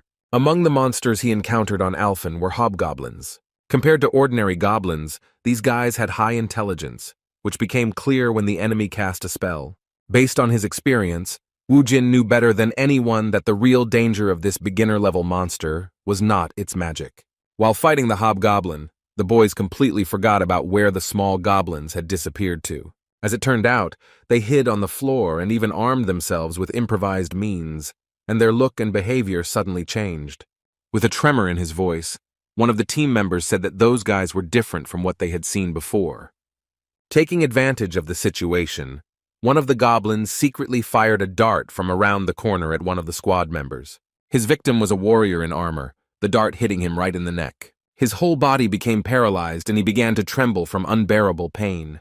A moment later, he received a sudden blow to the back of the head and fell to the ground. The goblins acted quietly and covertly. It was clear that they could deal with the entire team if they did not take action. Watching the pathetic actions of the guys from the squad he agreed to go with, Wu Jin said that this was exactly what he was afraid of. The cocky Do Su didn't seem like someone who wanted to listen to some new recruit among the awakened. Wu Jin knew from the very meeting that the real danger of the hobgoblins was not their magic or brute strength, but their ability to lead due to their comparatively high intelligence. The goblin squad leader is not just another one-star monster, but a true leader of the army, who is capable of using various tactics and even giving personal orders to each subordinate. Realizing that the guys couldn't cope with the panic, and the situation was getting worse with every second, Do Su made an adequate decision for the first time. He shouted that they should retreat and get out of this place as soon as possible. All the fighters immediately ran towards the exit, without looking back at the monsters. Only Wu Jin and Sun Gu stood in their place, diligently covering the backs of their comrades. Using fire magic, he continued to strike, losing most of his mana reserves. However, now using the means at hand, the goblins were able to withstand his attacks and continue their advance. Addressing the others, Do Su stated that they were no match for this enemy, so they should retreat immediately. When one of his bewildered comrades asked what they would do with Zhang Chul, who had suffered from 2 surprise attacks, the leader shouted that he was beyond help. Without even trying to help their friend, they cowardly ran towards the exit. However, the hobgoblin was not willing to stop the fun. He was delighted with how well his players had performed. Having accumulated enough mana, he directed lightning magic towards the fleeing boys. The blow was accurate. The hobgoblin aimed it at the most diligent of the fighters. Song Gu, who was too careless, was hit by this magical attack. The boy began to fall to the ground, and the leader, despite his condition, did not change tactics. They continued to run towards the exit. The boys began to move away to a safe distance, and the goblins decided to stop pursuing them, being satisfied with such prey. When everyone had fled, the wounded Song Gu, lying on the ground, was left to be torn apart by the goblins and their leader. The only one who didn't chicken out was the most experienced and quiet among the awakened Wu Jin. Taking out his favorite weapon, a crowbar found in the subway, from his inventory, he began to slowly walk towards the goblins, saying that he had not hunted such enemies for a long time. Using his power, Wu Jin summoned 4 fighters who could easily replace the cowards who fled as soon as they sensed danger. Realizing that the battle was not yet over, the hobgoblin immediately ordered his army to continue the offensive. Analyzing the situation and referring to his experience, Wu Jin came to the conclusion that it would be difficult to deal with goblins under the command of a hobgoblin. Based on this, he decided to make an unexpected move and rushed into the vanguard himself, heading towards the strongest enemy. The goblins, whose instincts and will belonged entirely to their leader, fearlessly rushed into a frontal attack. Within a moment they were stopped and busy fighting the necromancer's familiars. While the skeletons were fighting the goblins, Wu Jin could fight their leader without fear. Seeing a human next to him, the hobgoblin began to release lightning magic, pointing his cane at the enemy. Wu Jin had calculated from the very beginning the time it would take for the enemy to carry out such an attack. A moment later, he dealt a fatal blow to his opponent. With a sly smile on his face, he asked the hobgoblin if he really thought he would politely wait for him to finish casting his ridiculous spell. Due to the enemy's rather low level, his actions were quite predictable, and dealing with him alone was not particularly difficult. After defeating the strongest monster in this dungeon, Wu Jin received a level-up message. As soon as he raised his level to the 6th, he immediately felt the increase in characteristics. Having received a lot of experience for destroying the enemy on his own, he was only convinced that fighting on his own is much better and more fun than with a group of losers. Suddenly, he was distracted by some groans, and looking around, he saw Song Gu lying on the ground, trembling in pain. Wu Jin was surprised that he was still alive, and in response, he heard a desperate, weakened plea for help. He had no particular reason to help the stranger, but he still decided to make contact with the poor fellow. Sitting down next to him, he asked what would happen to him if he saved him. In response, Song-gu said in a trembling voice that he would not tell anyone that he was actually a D-rank fighter, not an F-rank fighter. The dying boy's words seemed like complete nonsense, and even Wu Jin was surprised by their stupidity. Wu Jin knew that this guy could be useful, so he thought about what he could ask for in return. With a sly smile, he said that 2 would be enough. His suggestion was made so carefully that the dying man could not even make out what was being said. Despite the unclear conditions, they managed to reach an agreement. After Wu Jin saved this wounded poor guy, he gave him a completely fair task. Song-gu personally extracted all the mana crystals from the bodies of the dead goblins. Using this boy's labor, Wu Jin managed to obtain a backpack almost full of precious materials. After finishing the job, Song-gu, who was staring at his savior, could not stop thinking about how he was given the lowest rank. After seeing it in action, he immediately realized that even without using the power of a necromancer, he could hunt 2-star monsters, which immediately made him a D-rank hunter. In addition, his familiars, the skeletons, were also of particular interest, each of whom was stronger than the guys they came with. In front of this fire mage, he even demonstrated the use of the search skill to find bloodstones and more. No less surprising was the fact that in order to save the poor guy, he used some unique magic, pumping out the last of the life from the monsters. Taking all this into account, he could already be assigned a C rank. And another shocking fact was that Wu Jin had previously reported that he had registered as a hunter only 3 hours ago. Taking back his backpack, which was overflowing with precious materials, Wu Jin learned that he would receive approximately 800,000 won for all of this. Looking at the trophies, he admitted that it was not bad considering he only paid 100,000 won for entry. Looking greedily at the poor fellow, he put him in an awkward position, warning him that all the loot belonged only to him. Wu Jin's obsession with money really scared Song-gu, but despite this, he was glad that he was able to save his life with 2 million.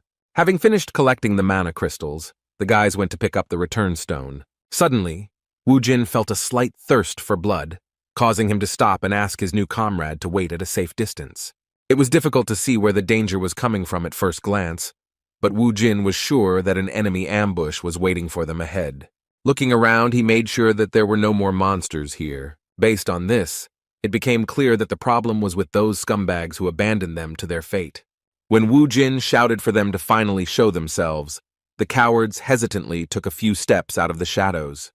After going down, Dosu decided not to show that he was planning something vile, and was only surprised that the 2 of them were able to defeat all the enemies.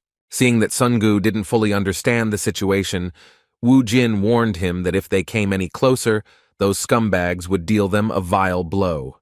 Looking in their direction, he himself did not know what to do with them, so he decided that it would be a good idea to start a conversation. Turning to the scum, he asked how they dared to appear before them so shamefully after they had vilely fled from the battlefield, leaving their comrades to die.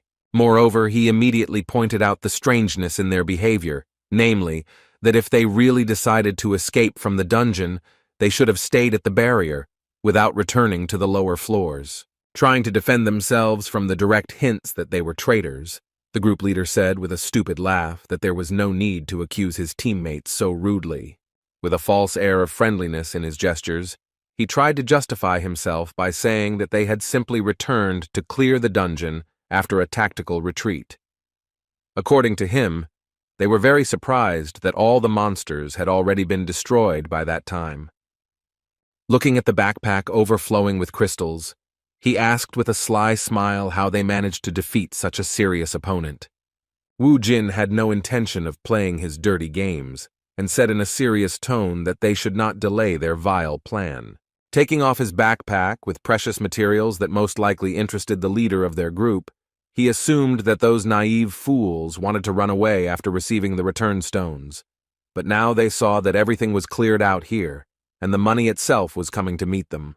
A moment later, he scattered all the mana crystals onto the ground and was met with stunned looks from part of the group who did not expect such an act. With a menacing look, Wu Jun said in all seriousness that if they wanted his trophies so much, then they should try to take at least one of them for themselves. However, even after such high-quality manipulation, Dosu continued to try to convey a different opinion to him. He repeated with a ridiculous smile that there had been a misunderstanding, justifying his words by saying that they were not so stupid as to attack someone who had killed monsters that they could not do anything against, even with the help of coordinated work. He apologized for them leaving him and Sungu behind, justifying this act by saying that their lives were at stake and something like this could be expected. He explained the return back by saying that they simply returned for the return stones, and now, seeing that the path was cleared, they could even thank him for giving them the opportunity to take John Chul's body. Seeing how stubbornly leader Do Su continued to justify his behavior, Wu Jin began to doubt his guesses. The green-haired guy, although he was fond of jewelry, still looked quite sincere. Sighing heavily, he decided that he had simply gone too far, confusing the premonition of the monsters with an ambush. Based on this, he assumed that during those 20 years spent in Alphen, he had become too nervous and distrustful, which even affected his attitude towards people like him after his return. In just a moment, he was confronted with the reality that he had begun to deny a few seconds ago. He felt a sudden, intense burning sensation in his eye area, which was used on him by a fire magic user, the leader of their group, Do Su. Songgu was shocked by what was happening, and, staring at his savior, did not even have time to react to the fact that those scoundrels received the order to begin the attack. A moment later, a magic arrow flew at the poor guy and hit him in the left shoulder. Sungu screamed in pain as Wu Jin began to get his bearings, resigning himself to the fact that he had to fight. He saw Do Su rush at him with a knife, shouting furiously that he shouldn't hold a grudge against him for this. In an instant, he appeared right in front of Wu Jin and dealt him a vile blow to the stomach. Meanwhile, in some other dungeon, another raid was successfully completed, because the main team of one of the most serious guilds of Seoul was responsible for it. The guys were well equipped, moreover. They even had a truck that transported all their gear. Not only the logistics, but also the teamwork was almost perfect. One could envy the way they supported each other after a successful raid. Their pleasant conversation was interrupted by a phone call. The team leader, who is the same red-haired girl we met earlier, took a call in which she was informed that the second unexpected intruder who entered their property had been found. It was about Wu Jin, and Yoon-hee couldn't help but be surprised when she learned that although they didn't have any information on him, they did have information that today was the first time he appeared in the database after registering with the Awakened Alliance. Of course, the team leader wanted to know immediately where he was at that moment in order to have a clearing conversation with him. She had no idea what kind of trouble he had gotten himself into on the very first day of his awakened career. Back to those events, the vile and disgusting Do Su had already stabbed Wu Jin, and after his knife stopped, he began to look into his eyes with curiosity, expecting to see a reaction to pain in them. He was simply shocked when he saw that instead of the expected reaction, he began to laugh maliciously, saying that he was surprised by such insolence. As it turned out, not only did Wu Jin manage to get his bearings, he also blocked that sneaky blow by grabbing the attacker's arm. He held his arm so tightly that Do Su began to tremble from the sharp pain, similar to a broken bone. He no longer had time to talk. He threw the attacker to the ground with brute force, and he didn't even have time to notice how it happened. Do Su broke the floor with his own body and began to scream in incredible pain. While adjusting his long hair, Wu Jin asked with an evil expression if he really believed that he could carry out such a vile plan. There were only a few scratches on his face, and his eyes were intact, since he had managed to use the mana aura. Pointing his finger at the other bastards who dared to challenge him, he asked if it was true what they said about all the awakened beings being the same as them. Looking at the shameless traitors blinded by the bloodstones, he shocked those guys by using necromancy on the goblin corpses lying next to them. Calling for reinforcements in the form of 5 skeletons that outnumbered the attackers in strength, he declared that it was time for punishment, and then ordered them to get rid of the scoundrels. Within a moment, all the members of the group were exterminated right before the eyes of their leader, who watched helplessly while lying on the ground. Wu Jin didn't intend to waste much time on them, so he reached for the knife that Do Su had dropped. Walking slowly towards the leader of the group, accompanied by the shouts of the other fighters, he looked him coldly in the eyes, making it clear that it was all over for him. Injured after being thrown so hard to the ground, Do Su was in a panic, and he hoarsely shouted that he was suggesting that they just talk to avoid violence. With a wild look, Wu Jin asked him in return if he wanted to stall for time so that the delay in using his skill would pass. A moment later, Dosu joined his comrades and departed for the next world. After dealing with the vile members of the hunting party, Wu Jin did not miss the opportunity to check the pockets of their leader, expecting that he should have a lot of money. Wounded in the shoulder, Songgu, who witnessed this cruel spectacle, could not believe his eyes and the cold-bloodedness with which his savior dealt with the attackers. After eliminating 5 people in an instant, Wu Jin said that these bastards were useless anyway, and then asked his new friend if he agreed with his words. Looking around, he asked why he couldn't even find the words to somehow respond to his question. Songgu was shaking from fear and pain from his injury. He said with great difficulty in a weakened voice that Wu Jin was absolutely right. Having finished his business, Wu Jin came closer to him and, putting his hands on his hips, stated the fact that he was in danger for the 2nd time in a row. Speaking of this, he shocked Songgu by saying that because of this, he would have to pay double. There was nothing to explain here. Songgu himself understood that he had been saved twice and was now in infinite debt to this madman. Ignoring the attackers lying nearby, Wu Jin treated Songgu's wounds for the 2nd time, giving him first aid. Thus, the raid was completely over, and when they came out of the dungeon, the representative of the alliance controlling this station could not understand why he saw only 2 members of the group, which consisted of 8 people.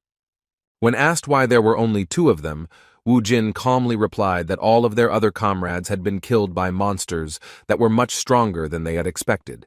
This information was not only shocking, but also suspicious. The Soul Hunter Alliance representative, noticing the overflowing backpack on the awakened man's back, asked how they were able to collect all those bloodstones. Looking at his backpack, which was indeed suspicious, Wu Jin answered without hesitation that even though they were facing a serious threat, it still didn't stop them from collecting all the trophies so as not to leave the money lying on the ground. Having no other choice, the representative of the Hunters Alliance handed him a statement and a pen, asking him to sign before leaving, since there was a chance that the Bureau would contact him to clarify the details of this incident. Having finished with these nuances, Wu Jin, together with his friend, who was afraid to even move in his presence, immediately went to the mana crystal collection point. When he sold all the trophies, he walked out of that building with a sly, satisfied smile. He had never imagined that he could get more than 13 million won in one raid. As he continued to walk with a mad expression on his face, he was also smug about the fact that to that amount, he should also add the bonus 4 million that he would soon receive from Songgu as payment for saving him. He once again confirmed his suspicions that it was worth continuing to clear the dungeons himself in order to maximize the financial benefits from the campaigns. Even though he had escaped twice from situations where his life seemed to be on the line, Songgu was deeply troubled, knowing that there was no escape from this guy. The sum of 4 million won was becoming increasingly more worrying to him, because even with his savings, he was not enough to give it all at once. He was already wondering whether he could try to lower the price for his rescue, and whether they would give him a loan for such an amount, without any adequate explanation for such a financial need. His thoughts were suddenly interrupted as soon as Wu Jin spoke to him. Turning towards him, he reminded him with the same crazy expression on his face that he had already seen that he really didn't like those people who tried to stab him in the back. After this warning that made Songgu's blood run cold, Wu Jin bid him farewell, saying that he would look forward to his call regarding payment for his life-saving services. It seemed like Songgu should have felt some relief when Wu Jin left, but instead, he went into an even greater state of shock as he wondered what amount of money they were talking about. He couldn't tell if they were talking about 4 million won or 400 million won. The uncontrollable series of funny events did not stop at this point. The working day of the owner of a small mobile equipment store was already nearing its end. His business was not in the best condition. There were few customers, and among them there were not even 10 buyers, so he yawned out of boredom, waiting for the end of the working day. Suddenly he felt an inexplicable pressure, followed by the loud opening of the front door. He was simply shocked that some madman was entering his shop, opening its glass doors with a brutal kick. It was Wu Jin, and it was obvious that he was far from being in the best mood, and was not in the mood to negotiate with this blonde man. Wu Jin slowly walked up to the salesman and grabbed him by the crib, then lifted him into the air with just one hand. The salesman was scared to death. He was angry at the same time, not understanding what was happening. Due to the small number of customers, he could not afford a contract with a security service, and seeing this madman, he trembled with fear, wondering why he was so strong. He didn't even have time to utter a word before he suddenly received a lightning-fast and incredibly painful slap in the face. He angrily shouted what he was even allowing himself to do. The seller hoped that he would be able to put him in his place. For the first time in his life, he made such a gross mistake, because instead of trying to find out the reason for the discontent of such an angry visitor, he provoked his anger and another portion of slaps. The seller barely had time to breathe in air. He could not comprehend what was happening, fearing that if this continued for a few more minutes, he might even die. His face began to swell, and he thought that this was what he had recently seen on TV.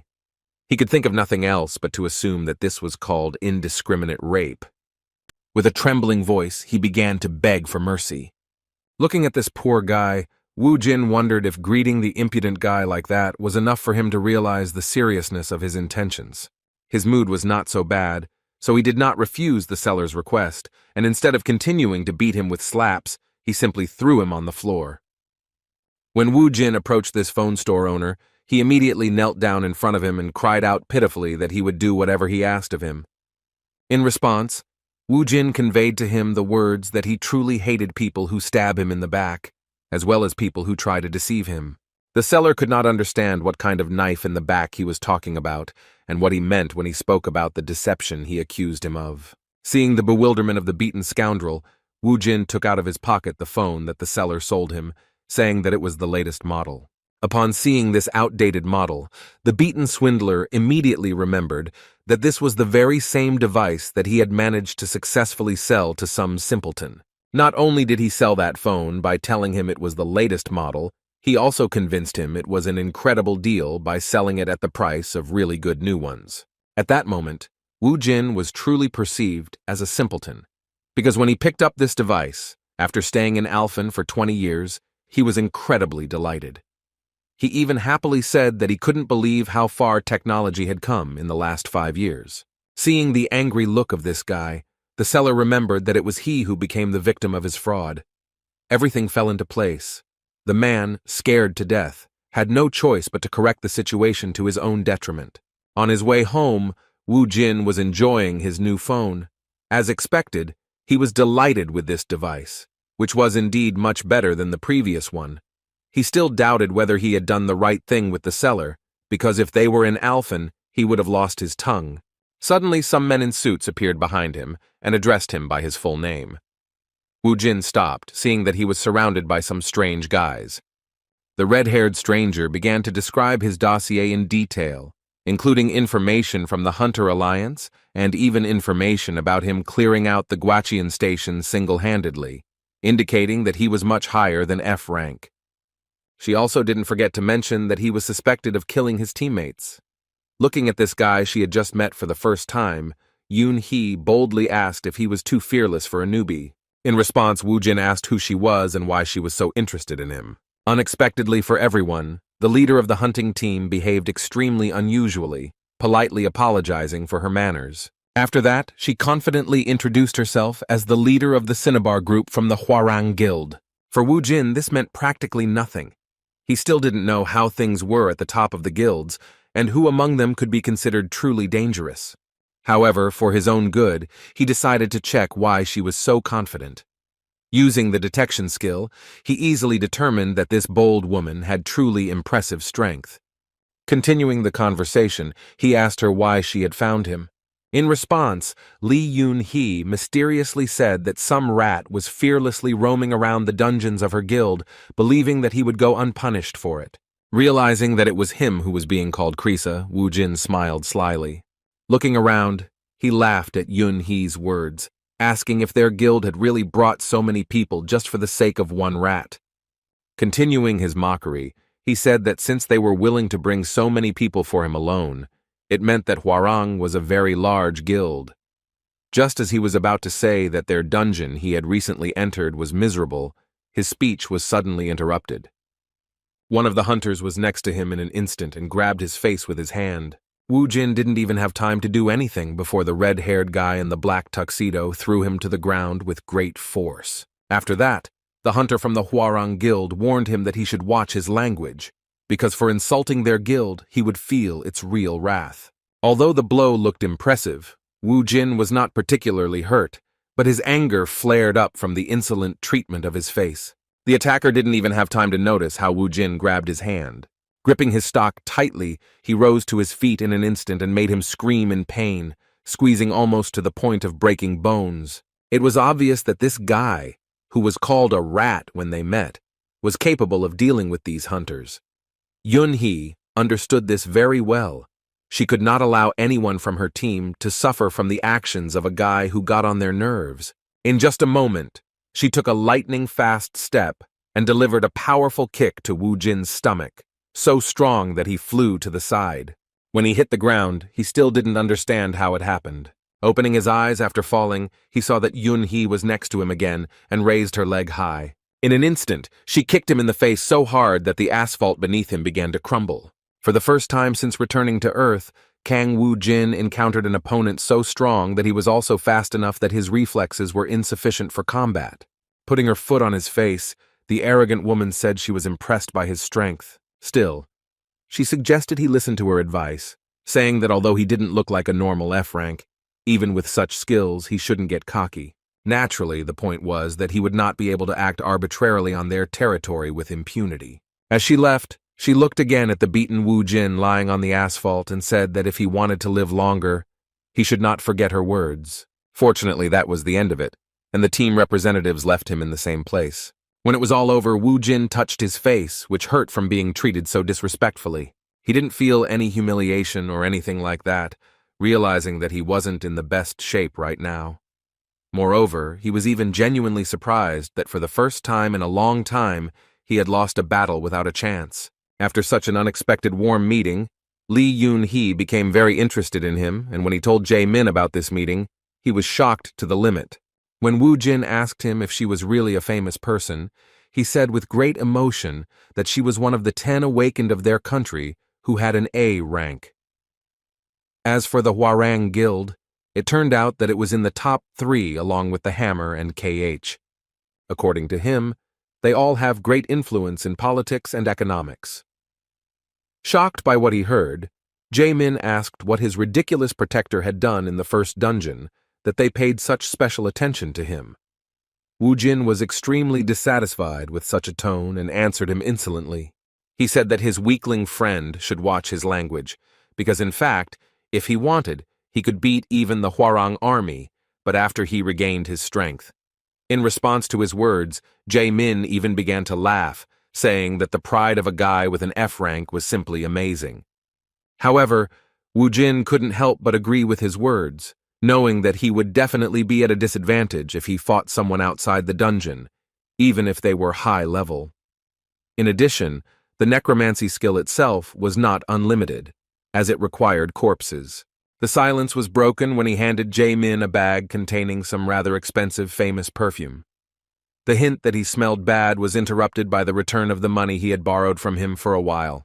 Seeing the impressive amount in front of him, Jae-min began to feel awkward and asked him to give back as much as he took, saying that he had already helped him a lot. When Wu Jin began to insist that he not refuse his gratitude, Jae-min was genuinely touched by his attitude.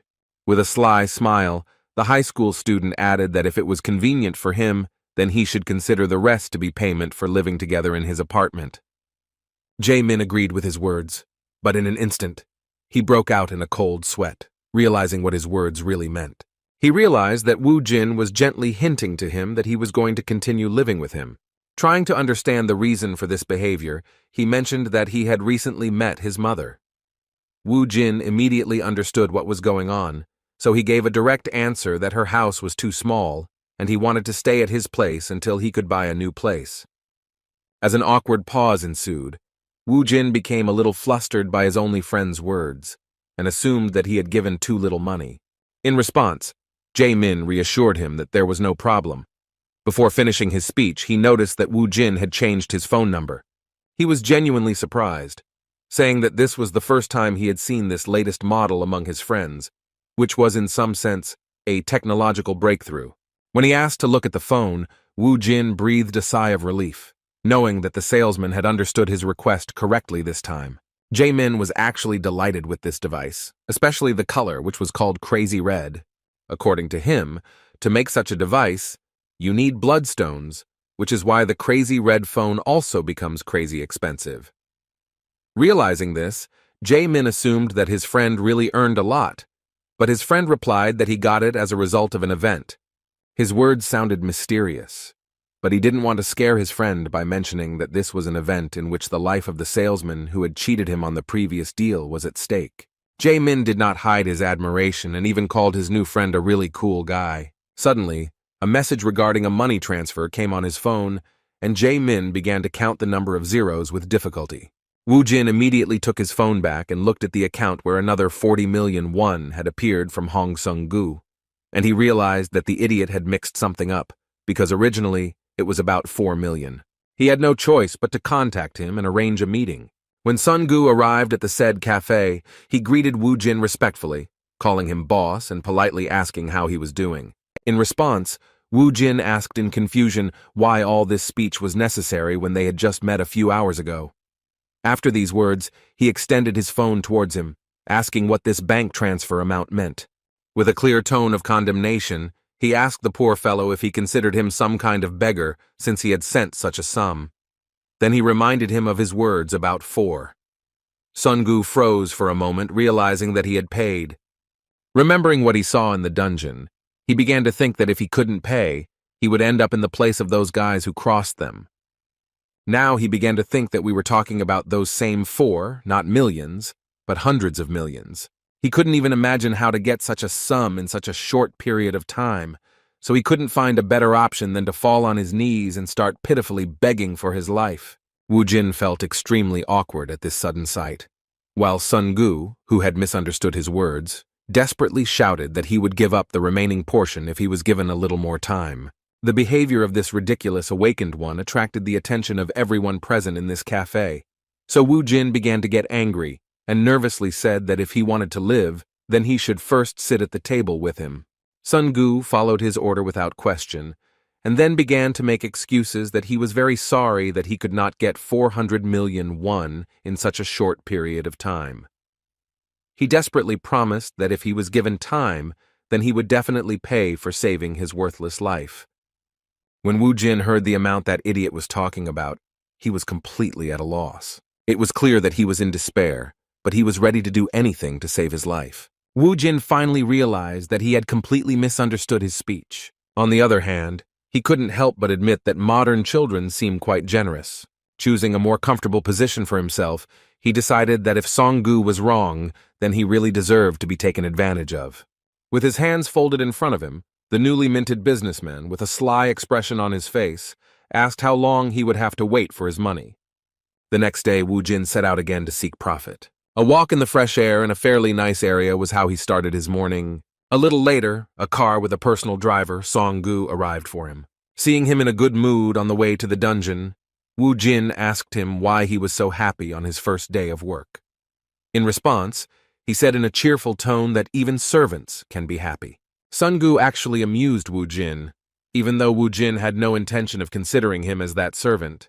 As it turns out, last night, this ridiculous guy announced that since he can't return the 400 million won anytime soon, he's willing to become a member of his saviors group in order to give him a portion of his profits. After thinking for a moment, Wu Jin pointed out the flaw in this plan, saying that he was just going to stick to him, which seemed like an obvious and safe idea. Sun-gu didn't even think about personal gain, so he began to excitedly justify himself by saying that he just wanted to earn that money by being a truly useful person. Fearing rejection, he even declared his willingness to become his personal manager. With some admiration, he promised that in that case he would take full responsibility for choosing dungeons, booking, selling bloodstones, and other concerns, including even the possibility of being his personal driver. In response, Wu Jin said that if he was going to work like that, then that made him a personal servant. Song-gu felt a little offended.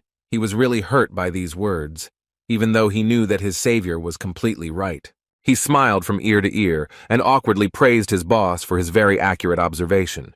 The conditions were really favorable. Wu Jin didn't mind the company of a guy he could trust. Pleased with this unexpected opportunity, he began to dictate terms that, surprisingly, turned out to be mutually beneficial. He said that in this case, their cooperation would last for a year, and since it would be too difficult to do it for free, his servants would even have their share of the total profit. His offer seemed like a real gift from fate. Sun Gu grabbed his boss's hand and sincerely thanked him for it. In response, Wu Jin said with a kind smile that he was also grateful to him for it. As a result, another good friend appeared in his circle. Looking at Song Gu, who was driving him to the pre-booked dungeon, the carefree awakened one thought that it was quite funny, because by pure chance, he got himself a servant due to a misunderstanding in which he actually wanted to return the excess. In fact, he understood that he was doing a great service for him, no less than he was receiving himself. Looking at this young man, he pleased him with the sudden words that if he would just do his job well, then 10% of the profits would be at his disposal. Hearing this, Song Gu turned away from the road and with tears in his eyes, thanked his boss for what he was doing for him. When Wu Jin interrupted his snotty speech by asking if he had found the dungeon he had been told about, he immediately replied that at the boss's request, she had reserved a 3-star dungeon with the most monsters. They soon arrived at the third exit of Maebong Station, where a swarm of Reikis was located. Monsters like cockroaches weren't much of a problem in terms of battle difficulty, but their numbers were definitely very impressive. Sun Gu was at a loss, doubting whether they could handle such a task. He had 2 backpacks on his shoulders, and his only task was to collect trophies, but Wu Jin still asked him to keep an eye out, so as not to be accidentally hit by a surprise attack. The numerical superiority of the Rakia swarm was a serious problem, but not for a necromancer with a lot of experience behind him. Wu Jin got his bearings from the start. He had to spend all his points on control in order to increase the maximum number of his army. The number of skeletons he could control had grown to a massive 19, which was even more than the maximum number of participants in a single raid. Taking quantity with quantity and superior quality was a wise decision, but even so, they were in for a pretty hardcore playthrough. In just a moment, this floor turned into a bloody battlefield. It didn't take long before the swarm of Reikis thinned out to the point that the skeletons began to break through with increasing speed. Although the Raki did not have impressive intelligence, their instincts were enough to make them tremble with fear when the mage's familiars approached. The ruthless skeletons completed their task with ease. Although there were relatively few of them, in the end they greedily divided the remains of these monsters. Song Gu tried his best to keep up. Even during the battle on the first floor, he had started his work of collecting bloodstones, so it was a little delay before he caught up with his boss. As soon as he went down to the floor below, he didn't even pay attention to his boss's praise, because he was in an indescribable shock that the skeletons had managed to deal with the next batch of monsters. Watching with his mouth open, as the summoned fighters dealt with the monsters, he couldn't believe that they were advancing so quickly, because usually a raid on a Reiki dungeon takes at least 2 hours, while Wu Jin managed to do it on his own in just 15 minutes. The main fighter of their modest squad was already very tired of fighting at such a pace, so he sat down on a bench to finally rest. Opening the status window, he saw that he had already reached level 7 and had accumulated some achievement points that he could use to strengthen some of his stats. The skills he could learn at level 7 seemed boring and not particularly useful. The fire hand covered in flames required too many points, but did not provide any noticeable advantages, as did the water ball, which is a common mage spell. However, among these he found a really interesting option, which was the summoning of a skeleton mage. He could learn this skill already at level 10, so Wu Jin thought it would be a good idea to open it soon. Meanwhile, Sun Gu finished collecting trophies and even managed to find a return stone on his own. While in this dungeon, they were able to completely clear it in just 27 minutes, but Wu Jin was wondering what to do next.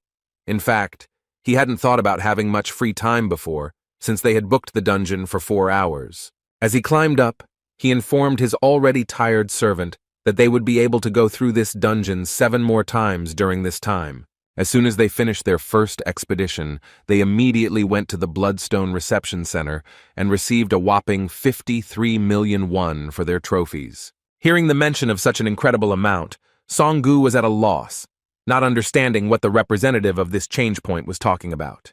A moment later, he felt an incredible shock from the realization that this was indeed the amount they had received. Their check was in his hands. They had earned more than 50 million. Realizing that at this rate the amount would soon be over 400 million, he began to tremble at the realization that his share would be a whopping 40 million won. Previously, he had been going to peer-to-peer dungeons for 2 months and had earned around 30 million, but here it was a whopping 40 million in one day. The amazing result was mind-blowing, and Sung-gu said he couldn't believe what was happening. With an incredibly happy expression on his face, he thanked his boss for what he was doing for him, calling him a truly great man. With a kind smile, Wu Jin asked him not to fuss, because it was still too early to rejoice. It was not the time to relax, knowing that they still had 7 more trips to the dungeon left. Following his boss, his subordinate called it an opportunity given by the gods, because as it turned out, becoming Wu Jin's manager was truly a great decision. The events surrounding the new awakened, who began to show incredible success, began to gradually spread. In the Hammer Guild, one of the 3 most powerful hunter organizations in Seoul, everything was as usual. The leader of one of the teams was enjoying his free time in the office. He was humming a song and making coffee when he was suddenly interrupted by a message. Without being distracted from his work, Captain Gay-min took the call and asked what had happened and why he was being disturbed. In response, he was told that 2 guys had bought a ticket for 4 o'clock in the morning and entered the dungeon. The interlocutor paid special attention to the fact that those guys were a little strange. People die in dungeons all the time, so Gay-ming didn't think there was anything strange about it. However, he was told in return that the strange thing was that those 2 were still alive. But what was equally strange was how long it took them to clear the 3-star dungeon. He reported that their first raid took 30 minutes, and on the second, they only spent 11 minutes. A moment later, he saw Wu Jin and Sun-gu exit the dungeon again, and on the 3rd raid they spent only 9 minutes and 40 seconds. The shocking result stunned the guys from the Hammer Guild. They couldn't believe how this was possible, because even professional teams of 8 people spend 2 hours on such raids. Having won a bet that the mysterious guys would do it in less than 10 minutes, the captain's subordinate who was watching them asked his boss if he could find information about those guys using their data from open sources. Gay-ming had never heard of A-rank guys clearing dungeons in a duo. However, he was wrong, and his shock increased to an unprecedented level when he learned that the 2 subjects being monitored were only F-rank. Hanging up, the captain replied that they should stay in touch for the time being while he could find out at least some information regarding those guys. When checking the data, he immediately found out that one of them, namely Wu Jin, had only registered in the hunter database 1 day ago, while the other member of the squad had only registered 2 months ago. This result indicated that such measurements were wrong. An excited smile appeared on the captain's face, realizing that this was too big of a measurement error, and those 2 should be assigned at least a C rank. Awakened ones with such serious abilities are likely to become high-ranking. He knew this for a long time, and had been waiting for guys with such potential for a long time, so he could not miss the opportunity to get them at his disposal. As expected, the Hwarang Guild was also watching the events. One of the managers of this organization noticed their strange activity and reported to Yun-hee that the guy who recently appeared in their sight was able to do something incredible. They had dealt with him before due to a report from a bureau employee that he had trespassed on their property. They already knew that Hong Sung-gu was an unremarkable fire mage, while the main power was possessed by Kang Woo-jin, an F-rank necromancer. The leader of their organization, turning to Captain Lee Yoon-hee, asked what she thought of his abilities. Recalling their meeting, she replied that she actually thought he was unusual, but not that unusual. Like Captain Jae-min of the Hammer Guild, she also came to the conclusion that Wu Jin must be at least a C-rank fighter. The leader agreed with her words and concluded that there were 2 options, the first being that he was hiding his abilities during the test, and the second option was that Wu Jin was growing at a crazy pace. It was the first time Lee Yun-hee had seen something like this, so she asked the more experienced leader if there had ever been an awakened who had such a speed of development, that they could rise 2 or 3 ranks of power in one night. In response, the red-haired man said that there was a similar case in history where an awakened person rose from F to A rank in an insanely short time. His potential was a secret until he reached the #1 spot in South Korea. Naturally, they were talking about Kim Kang-chal, and understanding this, Yoon-hee objected, saying that such a great hunter cannot be compared to some punks. Despite her opinion, the leader suggested not to be too sure of his guesses. He thought it would be a good idea to confirm who Woo Jin really was. Lee Sang-ho, the brother of Captain Ha-yoon, who is the master of the Hwarang Guild, gave his sister the order to bring this guy to his office so that they could find out what kind of person he is. Meanwhile, the boys continued their non-stop raids in which Woo Jin became increasingly faster. On the other hand, Sun-gu, who had a completely different role, was barely able to stay conscious. While collecting bloodstones from defeated monsters, he thought that if such loads continued, he would be the first to die in the dungeon while extracting precious trophies. Turning to his boss, he asked in a tired voice if they could take a little rest. Seeing his condition, Woo Jin replied that he had done a good job. Even though Sun-gu was his servant by verbal contract, he respected his work and fatigue, so he took a short break. Song-gu sat down on the floor, immediately drank half a bottle of water, and said with a more cheerful expression that he felt much better now. When the boss asked how much time they had left, he replied that it was a little over an hour. They were doing much faster than expected, so after 3 hours of continuous dungeon raiding, they had already managed to earn around 400 million won. Woo Jin knew that this was enough to buy a house for Mom and Su-ah, and also for Sun-gu to have everything he needed. Based on this, he made a very unexpected decision. Rising to his feet, he gave his friend an incredible motivation by saying that all the remaining bloodstones would be completely under his control, and during this time he would be under his protection. Taking a deep breath, the boss suggested that his subordinate get everything he could, after which he suggested that they speed up. In just a moment, he rushed forward with great speed to attack the remaining monsters that were on the lower floors. Sun-gu was taken aback by Woo Jin's enthusiasm. The progression of strength gradually increased, and the fighter, using the crowbar and his familiars, turned into an increasingly powerful hunter. Taking advantage of the opportunity, he not only improved the skills of his skeletons, but also fought on the battlefield himself, improving his own characteristics. The rush sometimes made him need to act according to the situation. Previously, he was just a general who wisely led his army, but now, finding himself at the forefront of the battle, he himself often found himself in dangerous situations. However, in such a weak dungeon, he didn't really feel the pressure from the monsters, because their numbers weren't a problem thanks to his 19 skeletons, and he himself could easily deal with surprise attacks. After 3 hours of constant raiding, he finally reached the long-awaited 10th level. Having cleared another floor and received a message about his level increasing, he decided that this should be enough to strengthen his army.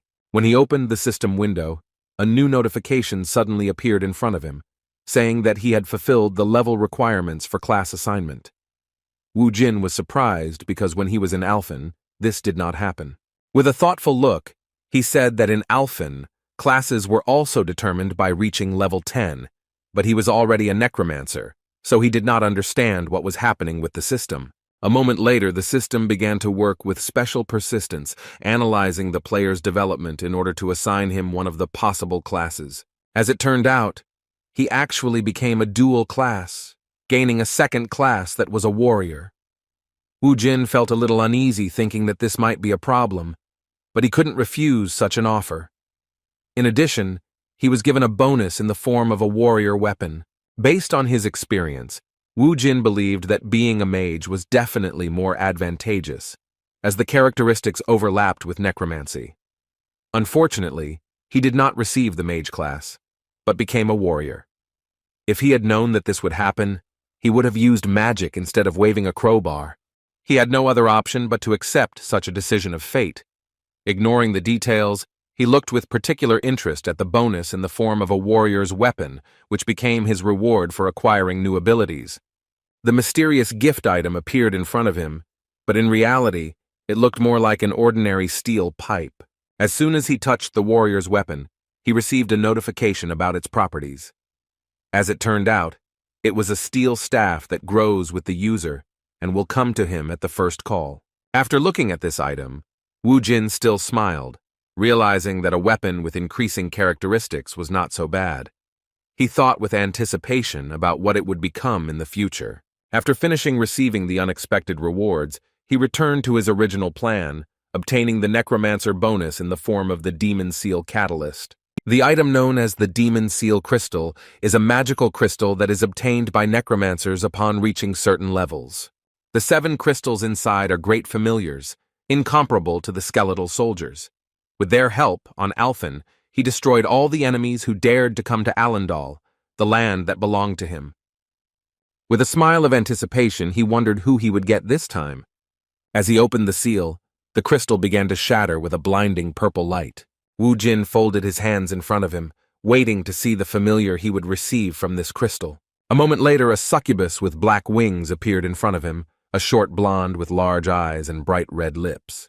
It seems the necromancer had already seen her before and was stunned that it was she who appeared in front of him.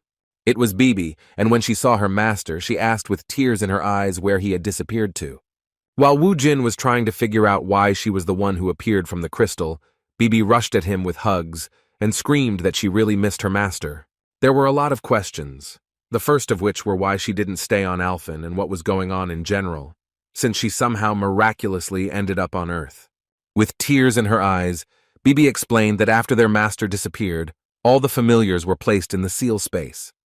After these words, Wu Jin realized that they had all moved along with him, but were now sealed until their master gained enough power to return them to his control.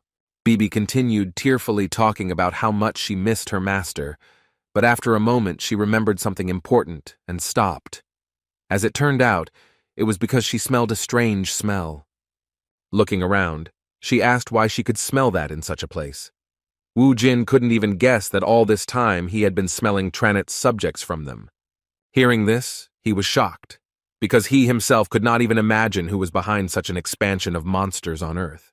The one he feared to see on his home planet was a demon that invaded Alphen from a mysterious dimension and destroyed 90% of the local population. Wu Jin had never fought him, but his subjects invaded his domain, Alendal, so often that the sight of them made him sick. It has now become clear that the fact that Tranet is gradually invading Earth is the reason for the sudden appearance of the dungeons. Finding himself on his home planet, Wu Jin thought that he had escaped from Hell, but as it turned out, Hell was following him. Meanwhile, near the station where they were fighting, some representatives of large hunter organizations had already appeared. There were enough guys interested in Wu Jin, among whom were leaders of large teams. Looking at his watch, Ha Min replied to the representative of the large organization that the recruits they were interested in entered the dungeon 8 minutes ago, so they should be coming out soon. According to him, those who interested their leader so much were not simpletons, because they earned more than 400 million won, working only 2 people, and only in 1 dungeon in less than 4 hours. This guy, observing the situation, believed that with such strength, he too would be able to clear dungeons at such a speed. Meanwhile, all attention turned to the guys because they finally came out of the dungeon.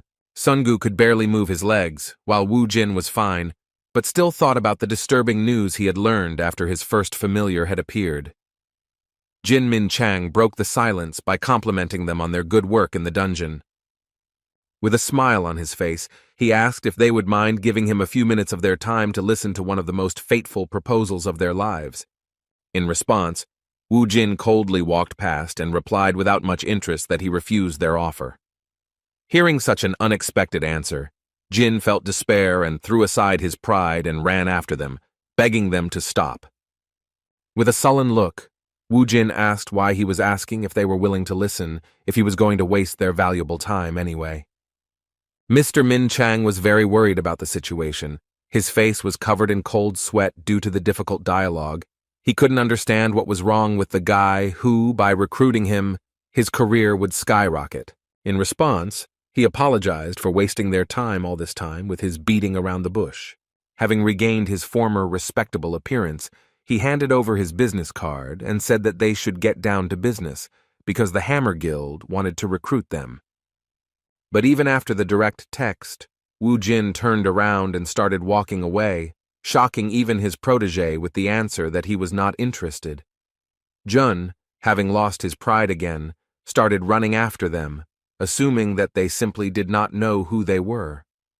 Wu Jin knew that this wasn't going to stop just like that, so he turned back to the pushy leader of the hunting team and said that he heard that they were one of the top 3 guilds in Korea. Jin Min Chang felt a little relieved after hearing that he was being treated properly. After that, he extended his business card towards the promising hunter and said that their guild had the strongest of the awakened within its ranks.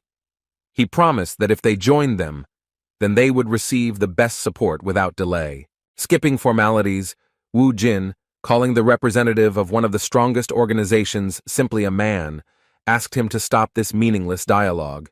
With an angry look, he said that he was in a noticeably bad mood, so it was worth stopping to irritate him, so as not to run into rudeness. His behavior seemed unusual to other people, because no one even guessed what was threatening their planet. Having earned a large sum, Wu Jin stopped at an interesting place, after which, together with his mother and sister, he went to one of the most prosperous areas of the city. His mother was shocked to learn that her son, a few days after his return, led them to a huge house that the realtor said now belonged to their family. She was excited about what was happening, realizing that such a home would cost an unimaginable amount of money. Looking at her son, who had a calm smile on his face, she still wondered how he was going to buy such a house. Looking at his phone, he replied that he had recently replenished his account and could now afford it.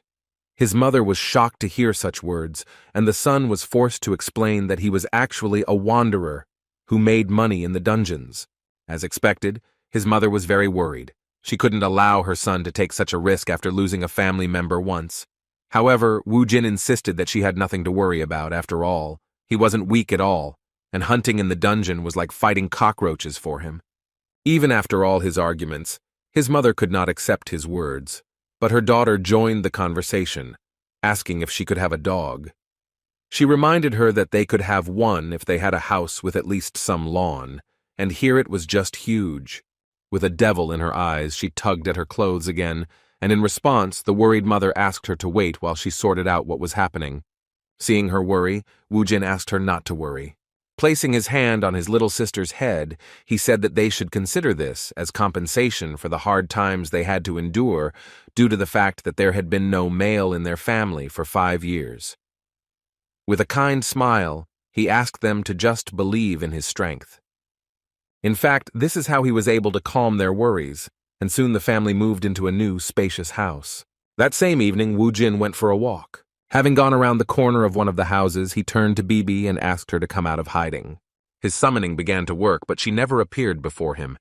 As he repeated his words, he saw that the trail of summoning magic began to lead him around the corner of the building. He was surprised, because when he looked around, Bibi was still not there. A moment later, he saw a cat with strange energy passing by, so he assumed that she was his familiar in a very unusual form for her. As it turned out, it really was her. Wu Jin couldn't understand why she had turned into a cat, but he couldn't mistake those eyes for anything else. When he picked her up, he heard that she couldn't take her true form outside the dungeon. As it turned out, because of this, she had to find a small organism that could become a vessel for her. This turned out to be a street black cat that was nearby.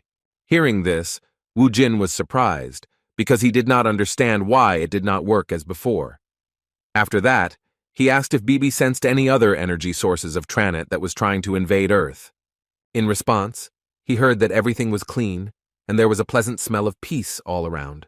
Her words surprised Wu Jin even more, because it was the first time he saw a demon enjoying the smell of peace. Still, he came to the very pleasant conclusion that Tranet's energy had not yet affected this world. He was suddenly distracted by the voice of a stranger who called him full of surprises, relying on the assumption that Wu Jin even took care of stray cats. Looking around, the necromancer saw another mysterious man who was very interested in his strength and personality. With a pleasant smile, the red-haired man who introduced himself as the eyes of the Hwarang Guild asked if it would be difficult for him to spare a little time for a conversation. While Wu Jin was with Li Sang-ho, his subordinate Sungu visited a place he had only dreamed of visiting before. While in a luxury car showroom, he waited to meet the dealer, still wondering what could explain his boss's strange behavior. When they were returning from work to the dungeon, he asked the question that was troubling him directly. He wondered why he had turned down the offer from the Hammer Guild, which other hunters could only dream of. With a heavy sigh, Wu Jin replied that he just wanted to. Sun Gu was surprised by this answer, as it sounded as if his boss was some kind of cheeky schoolboy. Wu Jin explained that he simply hated following anyone's orders. Alarmed by this answer, Song Gu, with cold sweat on his face, replied that even the almighty Hammer Guild could not compare to the strength of his boss. Still, he wasn't sure if Wu Jin's arrogance and pride were the only reason he turned down a lucrative partnership with the guild that could have opened the door for them to earn more and grow. While inside the incredible car showroom, he answered with a sly laugh that the reason was no longer so important, because soon he would have the opportunity to drive the car he had dreamed of for so long. With his hands folded in front of him and his eyes looking up, he made the decision that all he would do from now on was trust and follow his boss. A moment later, his thoughts were interrupted by the dealer, who came out to meet him, apologizing for keeping him waiting. They immediately brought him a contract and asked if he wanted to sign it right away. Being so close to his dream, Song-gu agreed to the proposal without hesitation. Meanwhile, his boss was in one of the cafes, where he was already being apologized to for how his first meeting with the Hwarang Guild had been.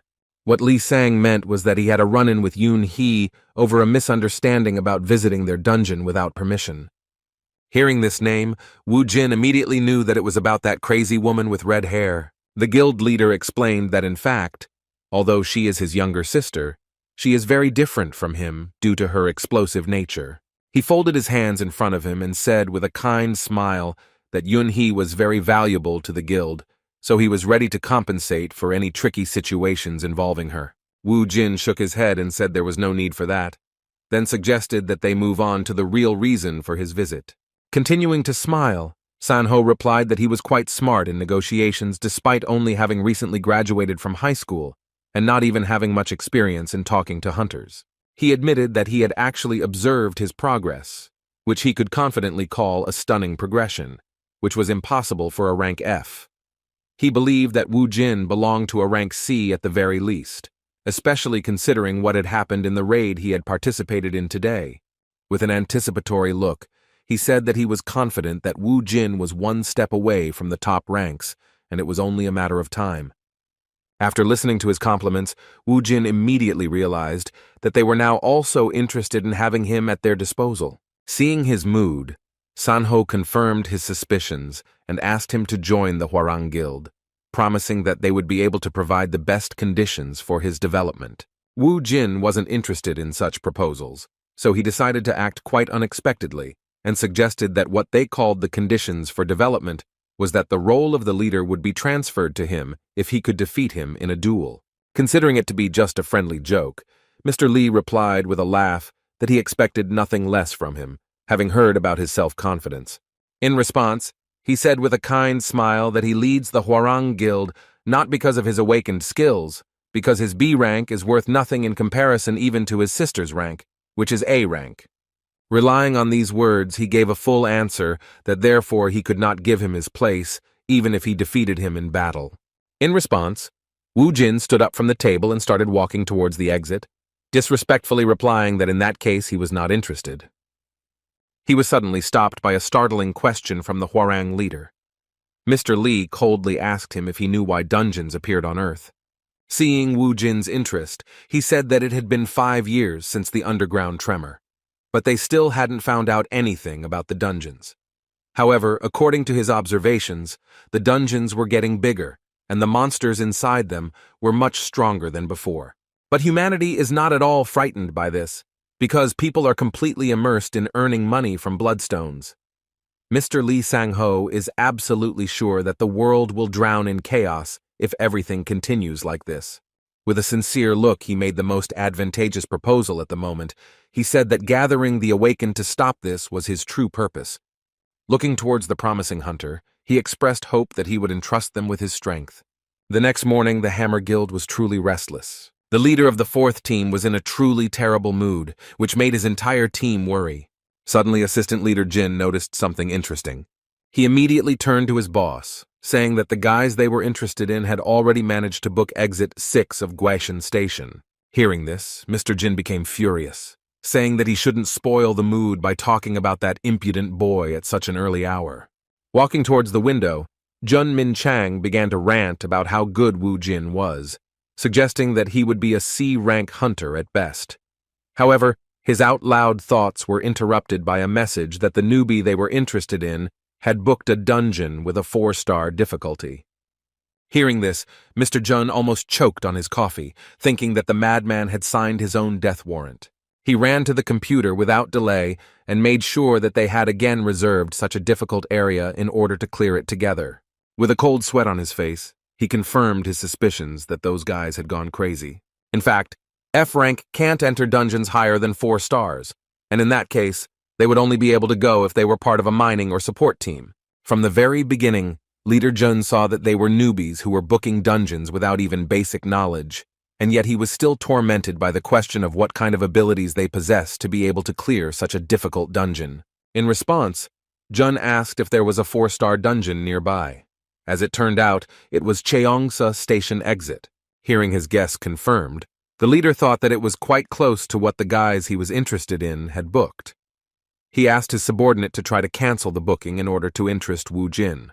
The subordinate thought that his boss had already given up, but he confidently replied that this time they would be able to sign a contract with those guys.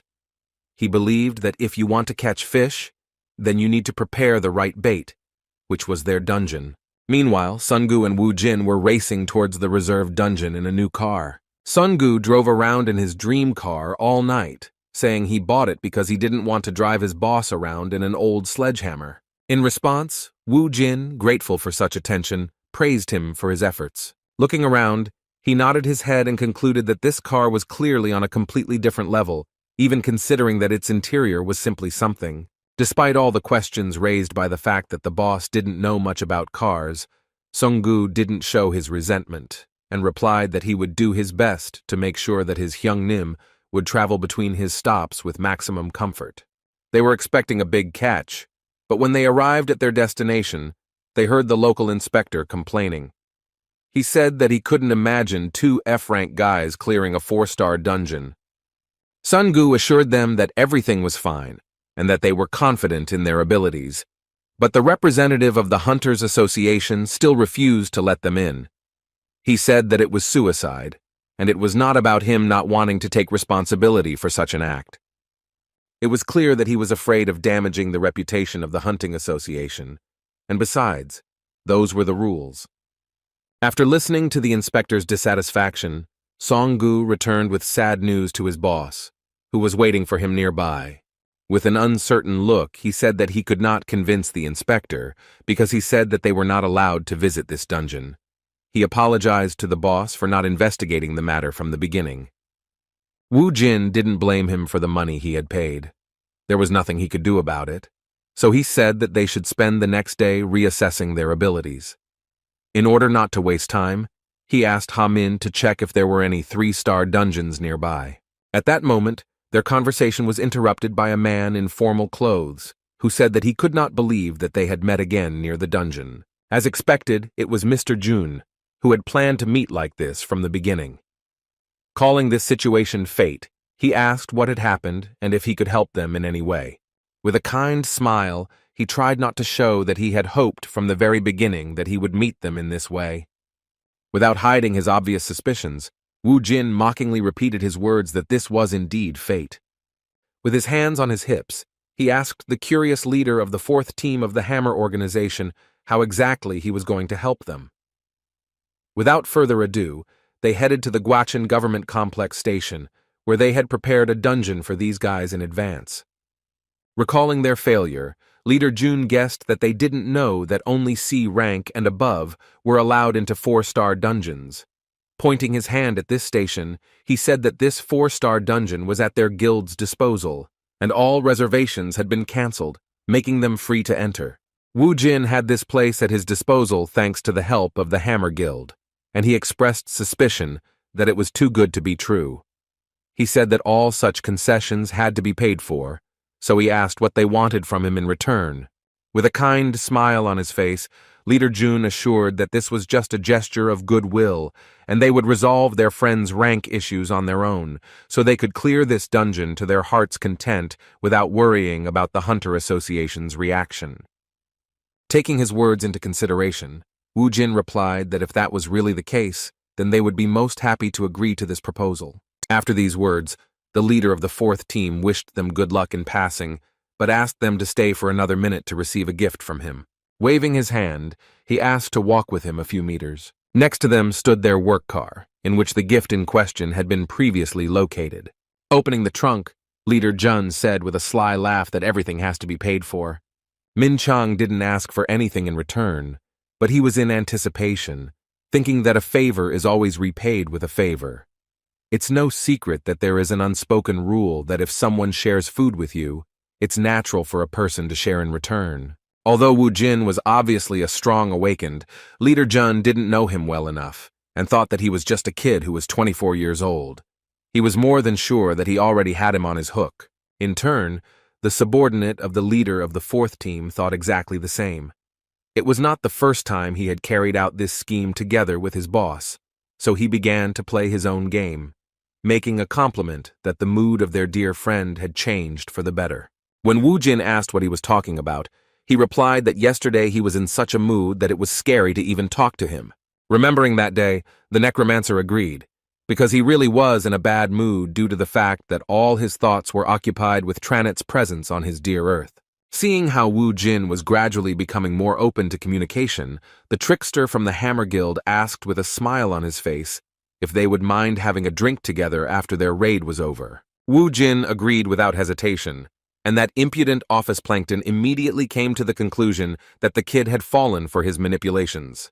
Having been in the Hammer Guild for 2 years now, he was confident that their tactics were impeccable and that their target would soon sign a contract with them, especially after they had a few shots of strong soju. He continued to talk about celebrating their success, mentioning that he knew of a nice place nearby. Watching this whole stupid performance, Sungu felt a little awkward, realizing that it was a waste of time, because no matter how much they sucked up, his Hyunim still wouldn't join their guild.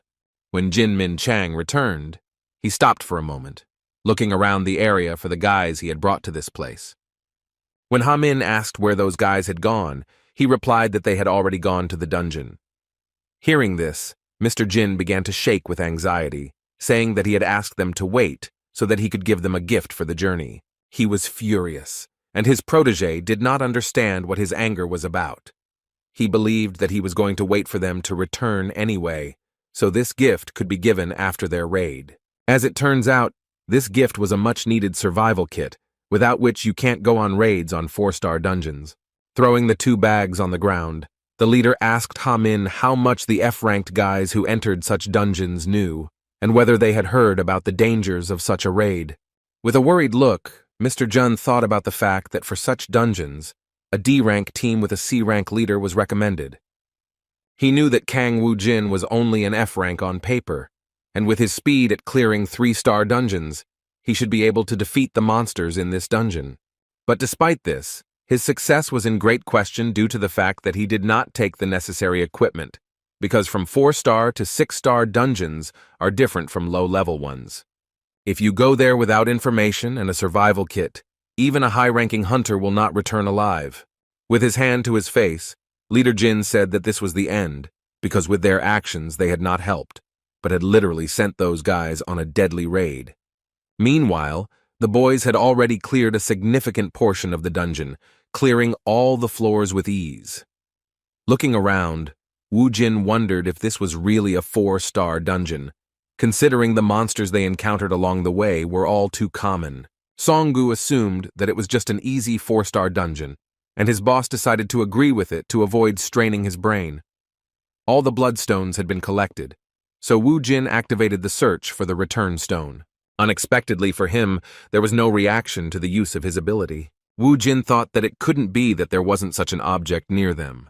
He couldn't even imagine that this wasn't the whole dungeon, and that they only saw the open part of it, so he chalked it up to his skill being too low. In order not to waste time, they decided to return to the place where they started, looking around. For the first time in all the raids, they encountered such an unusual problem. Walking through the same place once again, Songgu noticed that the place where the entrance had previously been had moved somewhere and no longer looked the same as before. Suddenly, he stopped and said in surprise that something was wrong here. A bright glow appeared before them, which provided answers to their troubling questions. Where they were looking for a way out of the dungeon, a portal suddenly appeared that led them deeper, to the hidden part of this place. It became obvious that the portal had not caused the return stone to appear. They had no other option but to enter and continue clearing the dungeon. With an anticipatory smile on his face, Woojin said that he now understood why this was a 4-star dungeon. They were near a portal, beyond which a real survival game awaited them. Still, the guys decided not to delay, because even though their trip was paid for by the Hammer Guild, they could not waste precious time thinking. Having passed through this portal, Woojin was surprised by what he saw in front of him. They found themselves in another change, and Songu began to behave strangely. For some unknown reason, he stripped naked, and Woojin couldn't understand what he was planning. He immediately looked away and asked with some awkwardness why he did it. In response, he heard a disgruntled cry about Hunim also standing naked in front of him. Looking around, Woojin realized that only their bodies could move through this portal, while their clothes remained in the place where they entered this teleport. The strange forest they found themselves in greeted them with some strange animal cry. Standing there without clothes was a pretty bad idea. While Songu was panicking, his boss was becoming increasingly surprised at what was happening, becoming increasingly convinced that this was indeed a dungeon of a completely different level from the ones they had been in before. Thanks to his skills, Woojin quickly obtained the necessary items to survive in this dimension without wasting any time, even covering basic needs such as clothing. Seeing how he could control space, Songu couldn't contain his delight. Woojin continued to amaze him with his skills and how he acted coolly in any situation. Even though they had been working together lately, he still seemed like a complete mystery. While Songu was trying to guess what his boss was doing, he was distributing his experience points. At that moment he was at level 10, and thanks to the bonuses transferred from Alphen, his stats were much higher than those of guys with the same level. Even so, he knew that a 4-star dungeon was still dangerous. For example, in the Rocky dungeon, the necromancer's skills were enough. But here everything was different, because he could meet strong enemies with whom he would have to fight face to face. Considering all the risks, he decided to use the rest of his experience points to learn warrior skills. Now he had several movement abilities, a strong blow, anger, and warrior intuition in his arsenal. Having prepared everything necessary, the guys rushed into battle in order to direct time in the right direction without delay. The first monsters were already close, and Songu, who was still panicking at being in such a place, asked his boss to be on guard. The huge lizard rushed through the dense forest towards the unexpected guests at high speed, while Woojin appeared right in front of it in an instant. Before the monster could even comprehend it, the dual-class fighter suddenly appeared above his head. Thanks to the warrior's intuition, Woojin was able to assess the enemy's strength in a split second. As it turned out, it was a crocodile with a strength level of... This was his first opportunity to experience firsthand what monsters of such a high level were like. While the level 10 fighter was fighting a level 31 monster and waiting for even worse monsters to come, the outside of the station was still restless. The guys from the Hammer Guild hoped for their quick return, but the barrier never disappeared. Based on this, it was logical to assume that the guys were still alive, but they had no way to know what was happening inside. Time in such dungeons was 4 times faster than on Earth, so Leader June assumed that about 2 hours had already passed there. His protege continued to wonder how long they could hold out, and whether they could, with their combined efforts, resist even a crocodile. In fact, although the guys knew how incredible the newcomer they were interested in was, even the leader of the 4th team doubted that fighting bare-handed against monsters above level 30 was something possible. Of course, he was most worried about the guys going inside without a survival kit. He didn't know what Woojin's abilities were, so he was worried about them not having any equipment. The portals in high-level dungeons don't allow materials from Earth to pass through, and it's dangerous.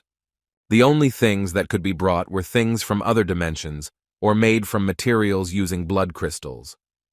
Clutching his head, Jinmin Chang, who thought this was the end of his whole plan, said that even if their guys could deal with the monster, the main problem would be the lack of water and food. One problem was replaced by another, because they understood that even if it was difficult to survive empty-handed in the Amazon jungle, then there was no talk of such survival in the portal of a high-level dungeon. While the guys from the Hammer Guild were tormented by their sad assumptions, there was a feast in the dungeon portal that could be envied. The previously excited Songu enjoyed the incredible crocodile meat with a smile on his face, to which his boss was even able to get the spices he used on Alphen. Their time together seemed like some kind of vacation. Wu Jin was quite knowledgeable about such things, and in addition to cooking gourmet meat, he also knew how to choose a decent beer, which goes well with such a kebab. After taking a few sips of the low-alcohol drink, Songu completely forgot about all his worries, saying that he would never forget this trip to the dungeon. Wu Jin was glad that he was able to please this friend, because earlier, in Alphen, he had no one to share such joys of life with except the demons that were his familiars. While the guys were resting inside the portal, having perfect conditions for this business, the captain of the hammer team and his protege continued to worry about the fact that a lot of time had passed. On the one hand, they already believed that the newcomers to the hunter business could survive, but there were still doubts. As an experienced leader of a hunting team, Jun Min Chang assumed that they could somehow defeat the crocodile by distracting it with the necromancer's calls. However, he was more than sure that such a difficult fight would not give any advantages in the future, especially in the swamps.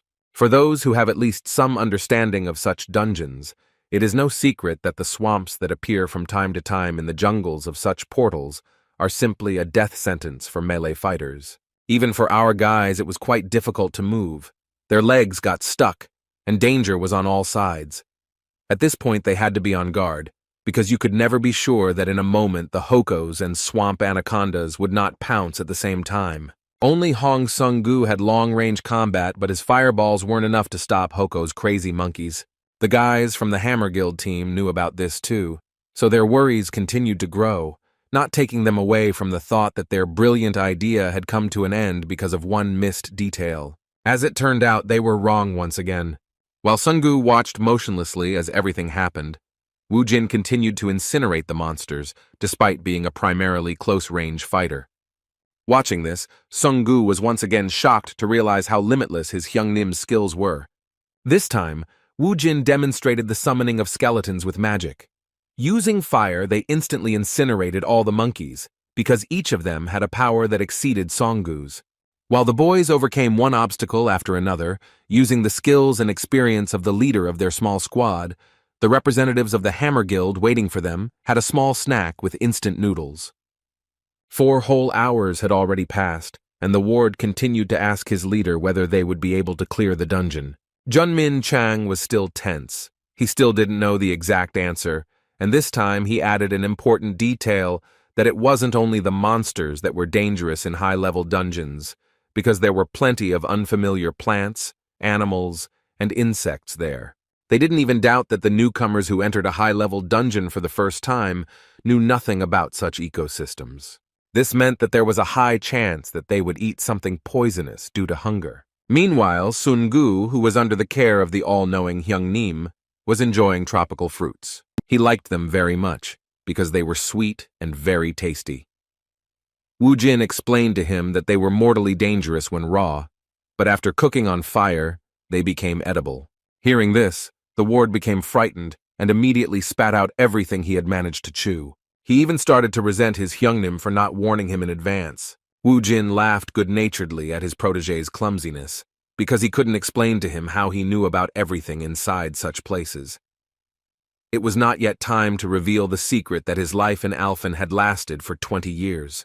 While inside the dungeon, Wu Jin and Sun-gu took their time to avoid making a mistake. It was already dark outside, but the guys from the Hammer Guild were still waiting for them to return. Their conversations became more frank, and now the ward wanted to know if his leader had a reason why he wanted Kang Wu Jin so much. Their guild wasn't particularly interested in this deal, but over the past 5 years, it was Jun Min Chang who had been able to find a huge number of talents and believed that his eyes had never deceived him in this matter. Hamin was delighted to recall the stories of his leader recruiting rising stars that had become very famous. He assumed that he was the one who first learned about their A-rank fighter, known as Park Jin-woo. As it turned out, it was indeed Jun Min Chan, but he surprised his protege even more when he said that he was now more than sure that Kang Wu Jin would become much cooler than the one in question. He had put so much effort into recruiting Wu Jin, so now he hoped that his efforts would pay off, and that crazy guy would return alive. Otherwise, his death would be a huge loss for all of humanity. Ha-min couldn't even imagine that his captain had such thoughts in his head.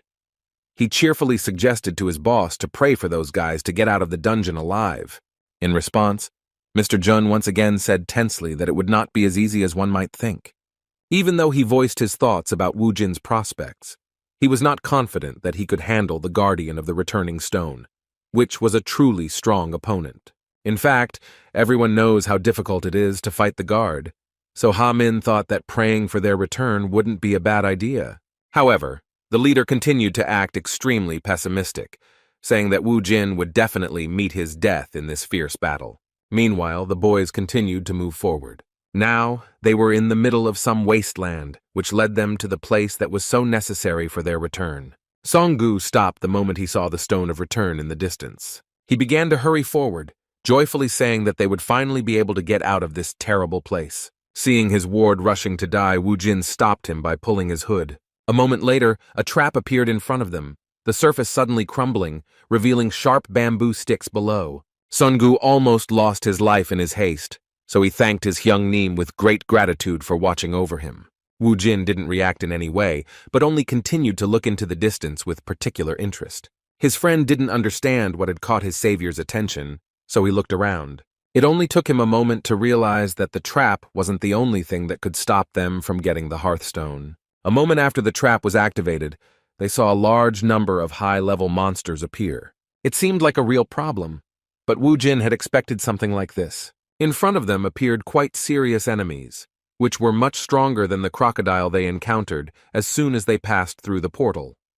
It was a small detachment of Alphen orcs, consisting of warriors and mages of level. The population of Alphen consists of a huge number of races, among which are humans, elves, dwarves, beastmen, and even orcs. Another question was what they were doing in the dungeon on Earth.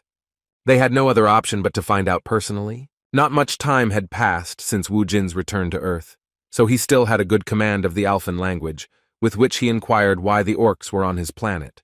Seeing how the enemies reacted to the boss's mysterious speech, Song-gu was once again at a loss, realizing that he still didn't know much about his new friend.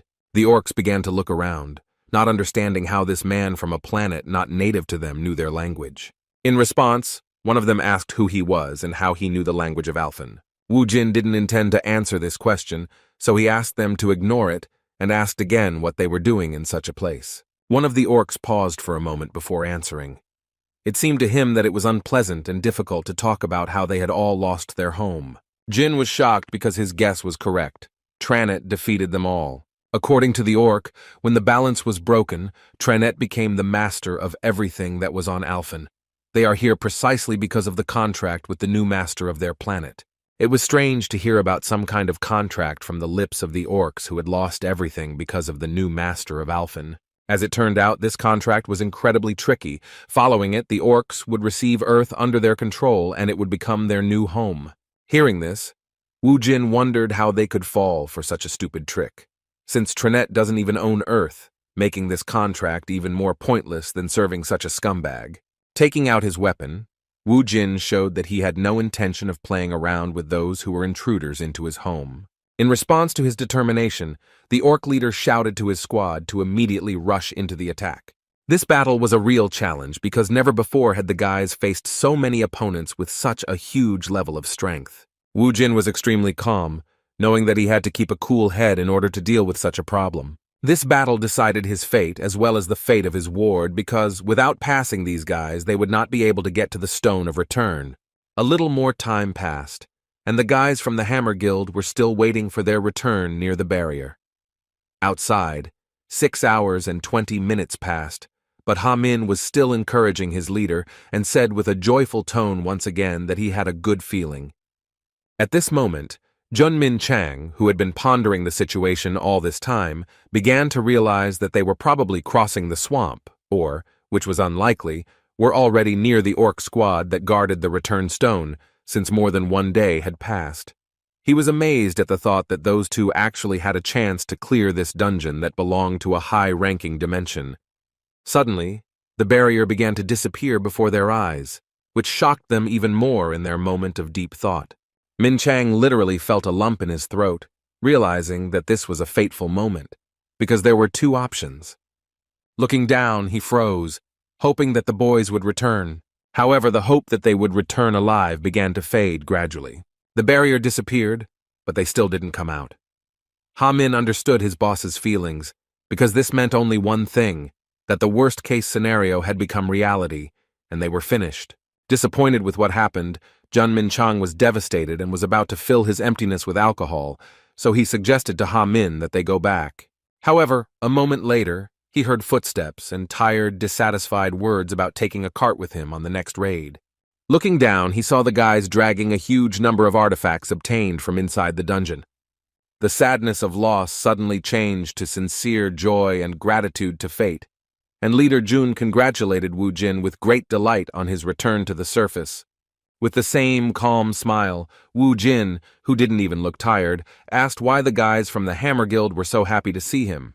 Returning back after a long raid, the guys got acquainted with the details that they missed before entering the dungeon. Wu Jin came to the conclusion that the survival kit was not very necessary, but the information was very much so. They were a little disappointed to learn that the crocodile skin, which was a very expensive resource, did not interest them, and was left in the dungeon. In fact, Songgu was not thrilled to hear that he would take it next time. The bloodstones, which weighed quite enough, were enough for him. The dream of becoming a fire mage was becoming increasingly vague, because his job as a loader did not give him a minute to rest. At one point, the driver noticed that his Hyun Nim was looking at someone on the street with particular interest. As it turned out, he saw his friend Jae Min walking along the sidewalk with some girl in a blue dress with a yellow Panama hat on her forehead. Stopping, Wu Jin distracted his friend by shouting his name. Jae Min looked around in surprise, not understanding who the voice belonged to. Seeing a premium car nearby and a guy with black hair sitting in the front seat, he immediately realized that his boss was talking to him, but the girl standing next to him, seeing strangers, became quiet and began to behave modestly and reservedly, not attracting attention. Ignoring her discomfort, Wu Jin assumed that his dear friend was on a date. In response, Jae Min awkwardly clarified that it was just his Nuna. When Jae Min addressed her, he introduced Wu Jin as the guy who helped him deal with some problems with bullies. He had told her about him before, and she knew exactly who he was, but she still felt uncomfortable. Gathering her resolve, she looked up and asked if his name was Wu Jin. Having looked at the girl standing in front of their car, Wu Jin was literally speechless. Meanwhile, the document accepting Kang Wu Jin as the vice president was already on the desk of the Hammer Guild director, but he was skeptical about this unexpected offer. Their awkward conversation was interrupted by the news that Vice President Park Jin-woo had arrived for a meeting. As soon as Mr. Park entered, he was surprised that Leader Jun was visiting their president at such a late hour. At that moment, Min Chang passed by, saying that his working hours were coming to an end. This hurried behavior indicated that he was nervous. The vice president could not help but ask his boss what was wrong with this guy. Sighing heavily, the president replied that he himself had no idea, because the leader Jun had noticed some necromancer and came to him with a request to make him the vice president of the Hammer Guild. Park Jin-woo responded to these words with a good laugh and said that if Leader Jun says so, then he should be listened to, but the president was not pleased with such a proposal and replied that their precious employee had already lost his former grip. According to him, Jun had only been bringing in mediocre hunters lately, and spotting a man like Mr. Park Jin-woo was pure luck. Moving away from this topic, the president asked his deputy how things were going in America. As it turned out, they had some nasty rumors that turned out to be true. There was talk about some incident, and that Titan protected people from the disaster. The guild in question found a woman in one of the dungeons who mysteriously appeared from the dungeon. They continued to watch her, but could not find any changes since she had been razed to the ground. The strange woman and the dungeons, who did not show aggression towards people, did not know human languages, and constantly uttered a word that people from the Titan Guild could not understand. Representatives of this American guild assumed that it was some kind of post-traumatic syndrome due to which she could not get rid of a certain word, which broke her psyche. The guild leader saw her as the key to uncovering the secret of the dungeons, so he asked his wards to talk to this woman to learn more about her origins and the situation around the dungeons. Ding Kun, who is the leader of this guild, is an A-rank awakened, who is really worried about the origin of the rifts on the ground. It has been 5 years since the dungeons appeared, and he was convinced that they finally found some clue. The woman in question spoke the language of Alphen, and the word she spoke was the name of the necromancer she had met on her planet. While fateful events were happening in the world, Wu Jin was enjoying a quiet life. Jae-min returned home and began studying, but he still felt uneasy about returning home alone after going out with his sister. As it turned out, upon seeing Ji-woon, his boss invited her to go to a cafe together. Ji-woon did not refuse such a sudden offer. After a short conversation, Wu Jin drank a few glasses of strong drink, and with a kind smile began to wonder how fate gave them the opportunity to meet again. He did not hold back in complimenting her, and even said that although 5 years had passed, she was still as cute as before. In response, a blush appeared on the shy girl's face, and she tried to somehow avoid such unexpected words. Seeing his classmate from the past acting so modestly, Wu Jin explained to his friend what was going on, saying that Ji Woong was the most popular girl in school, and half of the boys had a crush on her. Sungu believed every word his boss said and began to support this humble girl, while she continued to awkwardly make excuses that she was not that popular. Wu Jin continued to enjoy her reaction, but he didn't embarrass her to hurt her feelings. He liked her emotions, because he was not an exception among those who liked her. Ji Woong had always been a smart and sweet girl to him, who got along easily with all the students. He saw that she had changed a lot, while Ji Woon herself was surprised by his behavior and wondered if he had always been so friendly. His sudden question hit the nail on the head and caught her off guard. He asked why she was wearing a Panama hat and whether it could be that she simply hadn't washed her hair before going for a walk. The girl was confused. She began to stutter and hesitantly justified herself by saying that she simply liked to wear Panama hats. Sungu, without stopping drinking alcohol, began to analyze the situation and was well aware that his boss's straightforwardness was putting this cute girl in an awkward position. He couldn't understand how he could ask a girl such a question, but suddenly he realized that it most likely meant that his boss had never met a girl before, and that was why he was putting her in an awkward position with his straightforwardness. It was obvious because Wu Jin casually continued to throw out awkward phrases. For example, he assumed that it was inconvenient for her, so he suggested that she take it off despite her excuses. Seeing Ji Woong's obvious discomfort, Sungu decided to take it upon himself to change the subject before she pulled that sun hat up to her chin. In a cheerful mood, the ward suggested that Nuna and the boss play a drinking game. Wu Jin became a little wary and asked why they were suddenly playing a game. In the end, the alcohol did its job, and after half an hour, they were already so drunk that Sungu was already drinking alcohol from the bottle on his own, singing some love songs. He was drunk and looked so awkward that Wu Jin couldn't utter a word. At that moment, he felt some anger towards his ward and said in a threatening voice that if he himself did not sit down at the table, then he would help him with this. A threatening aura, reminiscent of a thirst for blood, did its job in an instant. Having calmed down his restless drunk friend, Wu Jin turned his attention to Ji Woon, who, after so much alcohol, was trying to collect her feelings and lay down on the table. At this point, it was clear that she had had enough alcohol, and it was time to replenish her water supply with carbonated water. As it turned out, she had already fallen asleep and suddenly woke up with a start, accidentally throwing her Panama hat off her head. As soon as the Panama hat fell to the ground, its secret was revealed. Sungu saw what it was about. At first he thought he was imagining things because he was drunk. However, judging by the reaction of some random visitor, it became clear that his eyes were not lying to him. Ji Woon had a burn on her forehead that she was so embarrassed about, and a woman passing by justified her lack of self-confidence, because she soon began to discuss it with her friend with some disgust. Sungu was alarmed by this, because now they both understood what was causing Nuna's behavior. Despite this, Wu Jin continued to be cold-blooded. Luckily, Ji Woon was asleep again at that moment, so she didn't notice what happened. As usual, it was up to Wu Jin to deal with the situation. He picked up her hat and asked his friend not to make a noise as if something big had happened. Putting a Panama hat on her head to hide her burn, he said that it was no big deal, because even with him, she was still just as cute. After drinking one last time, the guys went home, first of all taking Ji Woon home. When she woke up, the first thing she felt was a headache due to a hangover, because alcohol is a senseless and disgusting thing. Remembering what happened that evening, she wondered where she was, But when she looked around, she saw her younger brother and realized that she had been sleeping in her own bed. Jae-min saw his sister finally wake up when she first asked how she got home.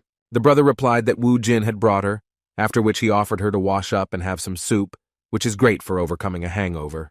Ji-woon did so, but when she entered the bathroom, she was surprised to notice a Panama hat on her head. At first, she thought she had fallen asleep right in it, but at that very moment, a very important memory from that evening came into her head. She remembered being so drunk that she felt a lightness in her head, which was due to the fact that the Panama hat had fallen to the floor. However, at another point, she clearly remembered being carried in someone's arms, and the Panama hat was already on her head. Her heart began to flutter with excitement at the realization that he had finally seen her secret. It was about the scar she got during the dungeon breakthrough 5 years ago, when she was attacked by a monster. Standing in front of the mirror, she told herself that she didn't want Woo-jin to see her with that horrible scar on half her face. She wanted him to think that she was still the same as she was when they were in school. At that moment, she suddenly blushed, remembering the moment when Woo-jin carefully put a Panama hat on her head and called her cute, despite the scar that ruined her life. For the first time in 5 years, she heard such words, a compliment from a man who not only saw her forehead for the first time, but was also not indifferent to her. She felt warmth, while before others reacted to her scar coldly and cruelly. At that moment, Woo-jin remembered the events of 5 years ago in his sleep, even before that incident occurred during the first appearance of the dungeons. After another school day, as usual, the question arose about who was on duty and who stayed after classes to clean the school classroom. The first in this pair was Kang Woo-jin. The second person turned out to be a rather unexpected choice. It was Ji-woon. Everyone left, and the boys quickly finished the task, but they worked silently the entire time. After locking the office, the boys began to leave the school when Ji-woon started the conversation first, asking if they had forgotten to do anything. Kang Woo-jin answered very briefly and calmly, which surprised her greatly. As Ji-woon continued walking through the school hallways, she was surprised that he was so quiet. She even admitted that he reminded her of her brother, who always responded to her with one word no matter what she said. Woo-jin once again gave her a one-word answer, causing Ji-woon to quietly laugh, saying that at least by the second quarter they could start some kind of conversation. From then on, she suggested that they start saying hello every time they saw each other for the first time that day. The shy guy again agreed to her unexpected proposal, after which Jae-woon stopped and said that she had something to tell him, and she would do it in his ear. Kang Woo-jin was surprised by her words, and as soon as she came closer and reached for his ear, he blushed in surprise. What she said to him at that moment remains a mystery, but we must not forget that she was the girl that almost all the boys in school were in love with. This beautiful dream was interrupted by the appearance of Bibi in the body of a cat, who asked him to wake up. Jin was even a little angry because she interrupted such a pleasant dream, which brought him pleasant memories and warm feelings that he had not experienced for 20 years. The first thing Woo-jin said when he woke up was that Bibi had cast some kind of spell on him while he was fast asleep, and not expecting anything. As it turned out, the guys were staying at a hotel. When Woo-jin went down to the first floor, he was already met by Sungu, who had managed to book a nice dungeon. Sitting down opposite him, Woo-jin asked if any 4-star dungeons had been reserved. As it turned out, Sungu was still searching, because there are very few such dungeons. Medium and large guilds immediately reserve such options, so for guys like them, everything was not easy. The question was quite difficult. The guys couldn't waste time, so Woo-jin even thought about going to some 3-star dungeon to earn at least some money. Suddenly, he had some crazy idea and dialed a person from his contact book who was signed by the name of Weakling. Before making the call, Woo-jin began to laugh maliciously, and in response to his request, the same weakling immediately replied that he would soon arrive at the meeting place. In response, Woo-jin said that he would not wait more than 15 minutes. As expected, Woo-jin's authority was impressive enough that the guy did not even try to ask for more time. Seeing such unusual behavior from his boss, his protege asked who he was calling. At first, Woo-jin suggested that Sungu try to guess, and after his futile attempts, he said with a sly smile that that person was like a generous tree for them. As it turned out, the one who was listed as a weakling by him was none other than the leader of the 4th team of the Hammer Guild. The man rushed into the hotel building in a great hurry, and Wu Jin, seeing him in front of him, praised him for getting to the meeting place so quickly. Trying to catch his breath, Jun Min Chang apologized with a happy expression for making his dear friend wait for so long, and then asked what his help was needed with.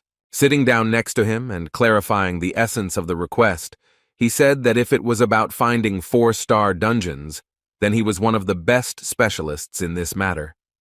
According to him, the dungeon forum is really good, but only for beginners. Taking the laptop in his hands, he said that he could take advantage of the guild's exclusive program. According to him, the guild support team specializes in this matter, but he himself has access to the Hammer Guild base. Returning to how the guys spent the day after the last raid, he said that they can stay overnight for free in any hotels if they join them. Continuing to recruit them to his team, he stated that they could also provide a house for free, which was a very lucrative offer for any high-level hunter, and an exceptional thank you if they agreed to cooperate. With a cheerful smile, Wu Jin replied that it was great, although it was clear that he was not at all interested in their offer even after such statements, because he could already afford to buy houses, and soon he might even get the opportunity to get one of the good hotels.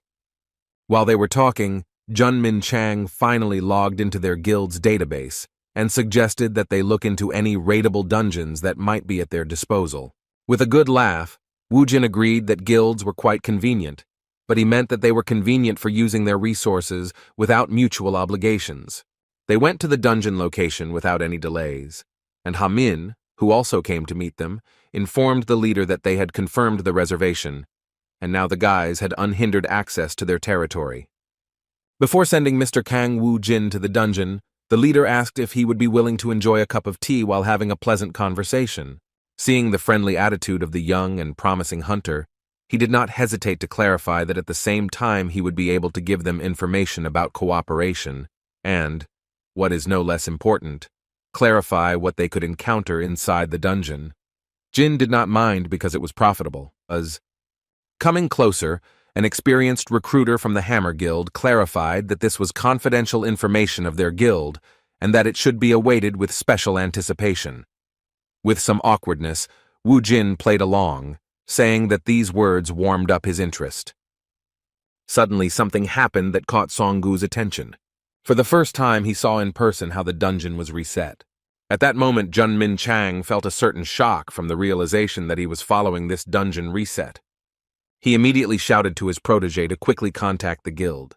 The panic of the Hammer Guild representatives continued to grow, and the people who were near the dungeon and were removing the bright glow of the barrier could unknowingly be in the danger zone. Just like Songgu, Wu Jin still didn't know what a dungeon reset was and what dangers came with it.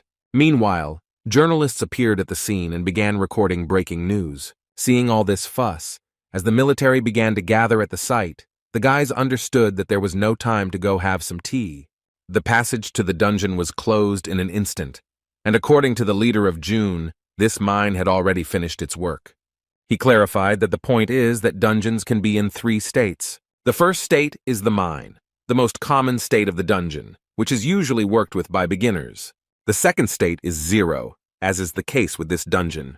The last one is a breakout, a worst-case scenario in which monsters break out of the dungeon and enter the outside world, destroying everything in their path. The dungeons the boys had entered earlier were definitely mines. In essence, mines are dungeons that have already been cleared, and where ordinary monsters that do not pose a particular danger to hunters were then summoned. These places attract the awakened because they can safely mine valuable resources such as bloodstones. According to Jun Min Chang, the mines exist for about 3 months.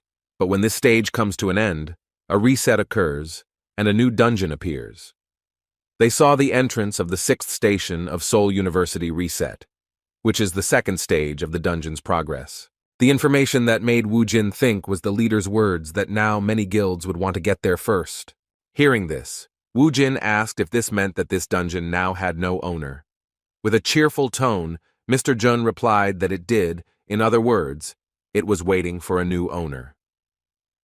A moment later, he was no longer laughing, because he realized why Wu Jin asked this question. With some excitement, he decided to make sure that Wu Jin had not gone crazy once again and was not planning to try to cleanse him. When the madman answered if there was any problem with that, Junmin Chang shouted in panic that they couldn't go on a Thai crazy raid because the monsters in the first raid were much more dangerous than normal monsters.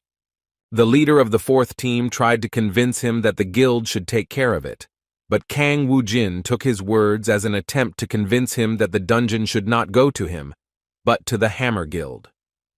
Mr. Jun tried to convince him that he did not mean that. Such attempts were futile, and he understood this perfectly well. So he nevertheless admitted that the charter of the Hunters Association did not prohibit him from accessing the new dungeon, but he would only be able to enter after measuring the energy, because this dungeon was high level. It was a lucky coincidence that the Hunter Association team had just arrived at the scene and began measuring the energy that the dungeon emitted during the reset. This was necessary in order to assign the dungeon a class from 1 to 6 stars. To enter a 4-star dungeon, you must officially have at least a C rank, while 5 stars require a B rank. A-ranked attack squads are the only forces that have the right to enter 6-star dungeons.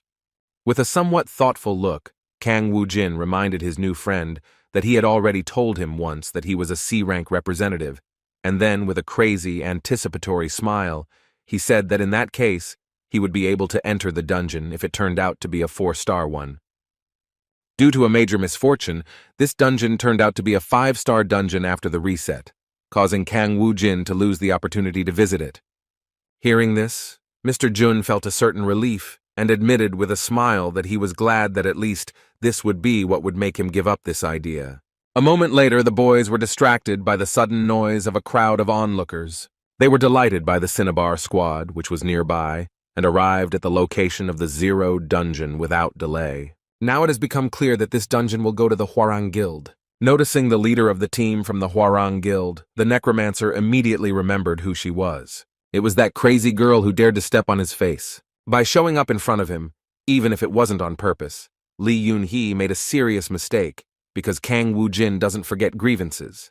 Woo-jin took action, suddenly walking towards Team Cinnabar and feigning excitement, saying that he couldn't believe that an A-rank awakened would arrive at the scene so quickly. His words about clearing this dungeon without any problems were mockery. Despite her high status, Yoon-hee, who had repeatedly dealt with punishing the impudent people who had broken into their territory, still remembered his name and immediately recognized the one who was a rare representative of necromancers. Continuing to feign delight, Woo-jin continued walking towards her and complimented her that as an A-rank hunter, her equipment was simply amazing. In response, the cheeky girl said that he didn't belong there because a 5-star dungeon wasn't for weaklings. She suggested that he stop being rude and hide before more problems appeared in his life. Woo-jin took her words with a sly smile. Everything was according to his plan. He continued to pester her and came even closer, telling her that she shouldn't be so angry because he just wanted to look at her incredible equipment, which he couldn't even dream of. Saying that nothing bad would happen to the equipment if he touched it once, he pulled his hand towards Yoon-hee's shoulder. The captain of the Hwarang team was beside herself with anger. She fell for all these provocations and angrily said that no one allowed him to touch her. Nothing foreshadowed trouble. Ha-min and Sun-gu ran to get coffee for their bosses, talking about all sorts of topics that they hadn't had time for before. When they returned to the dungeon, they noticed a sudden crowd forming, with Woo-jin and Yoon-hee standing in the center, who were not in the best mood. A moment later, they heard her angry cry for him to remove his hands and the wave she made to push him aside so he wouldn't touch her equipment. However, it didn't work out the way she wanted.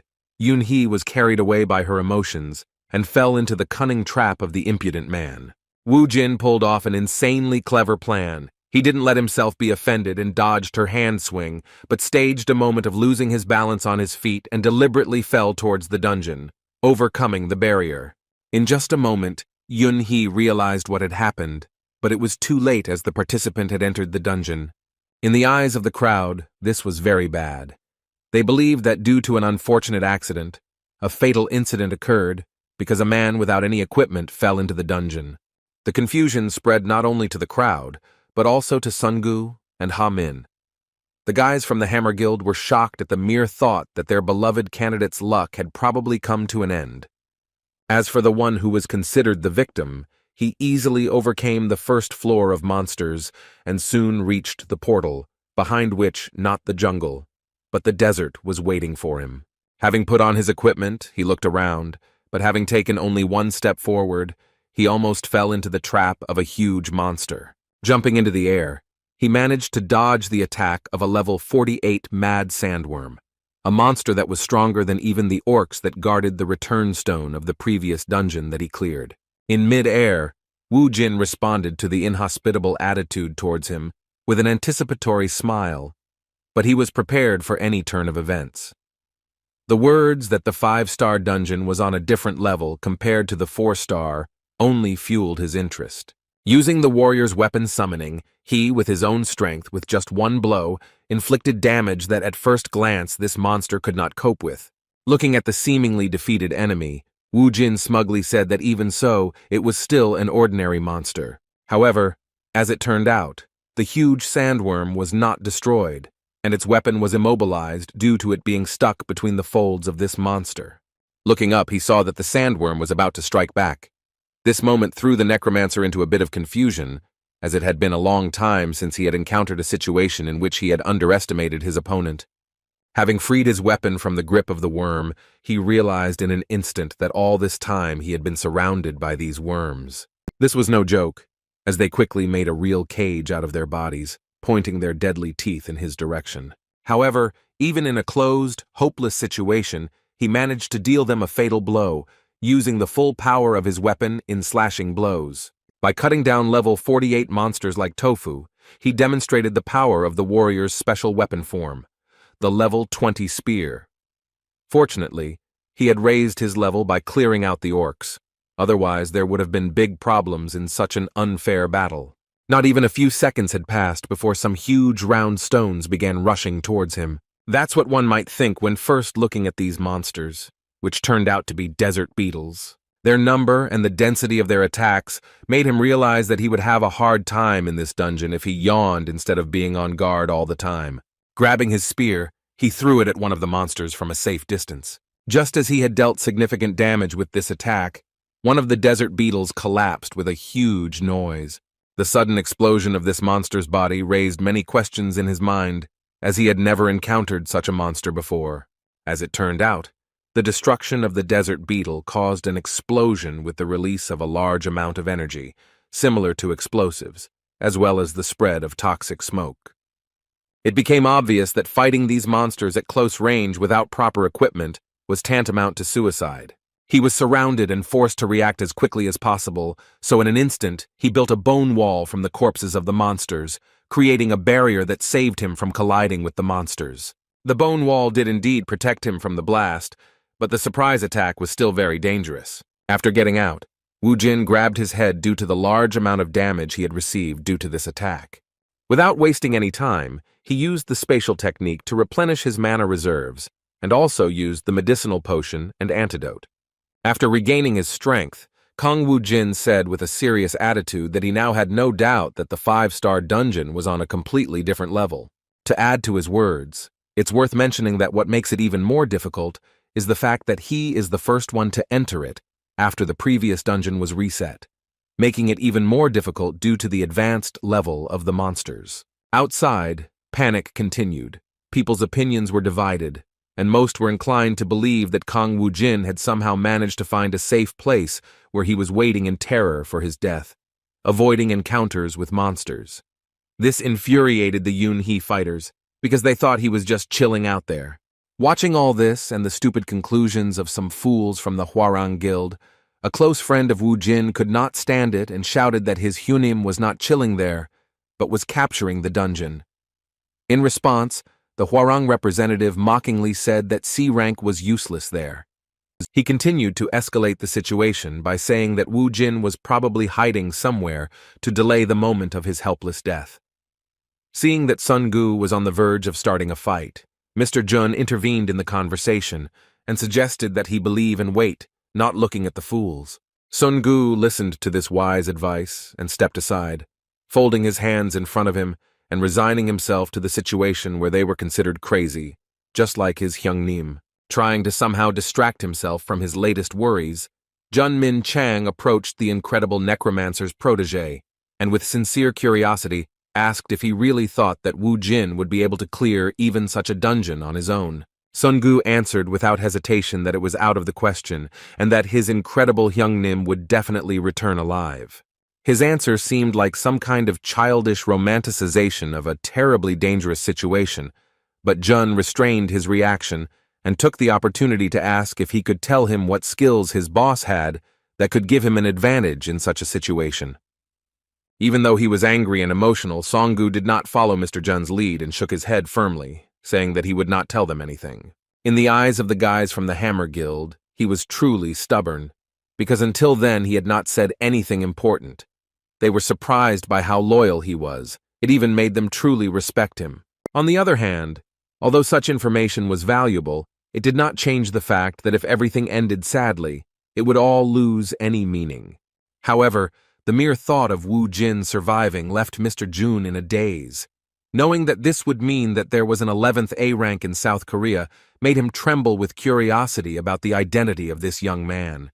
Meanwhile, Woo Jin continued to fight. The constant, non-stop battles that would have exhausted any fighter began to bear fruit. The fighting was still hard, but in this short period of time, he managed to significantly improve his characteristics and even reached level. The levels continued to rise even as he fought not only with his own strength, but also using the skeleton army as support on the flanks. Having defeated another wave of monsters of a fairly high level, he already felt a huge difference in his strength, and there was only one level left to reach the next summoning of a demonic familiar. While examining the area, he was surprised that this desert was so large that it was impossible to see its end or any clear change in the landscape. Suddenly he froze in surprise, realizing that he had found something interesting. In the distance, he noticed a familiar place, which most likely looked like some place connected to his past in Alphen. It was the abandoned village of Raglesia, and Woo Jin immediately went to this place to conduct reconnaissance, for which he used his skeletons. After examining the entire perimeter, he came to the conclusion that there was no one here. He had already begun to doubt his assumptions and decided that perhaps this village was truly abandoned. However, the next moment made it clear that he was right from the start. Suddenly, some powerful attack was aimed at him, which was rapidly approaching him. Thanks to his incredible reflexes, he managed to dodge the attack at the last moment, which easily pierced through the strongest part of the summoned skeleton that stood behind him. This sneaky attack made Woo Jin angry, and he began to look in the direction from which this sudden attack was directed at him.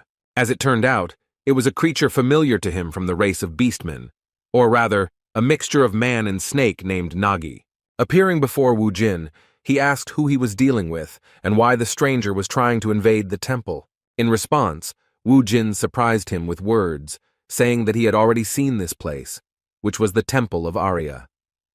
When Nagi asked how the man knew about the goddess Arya, he replied that he did not believe that there were those who did not know the Alphen goddess of divination. After this, Woo Jin asked Nagi why Arya's followers invaded Earth, and whether this could be considered a situation in which Tranet and Arya began to act together despite their differences in worldview.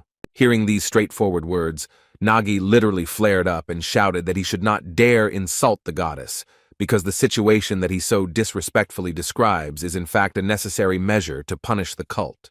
When the topic of the cult came up, Woo Jin asked what kind of cult they were talking about. Despite the hostile reaction and a certain hatred towards the human, Nagi still explained that they had united with Tranet in order to punish the traitor who had escaped Earth.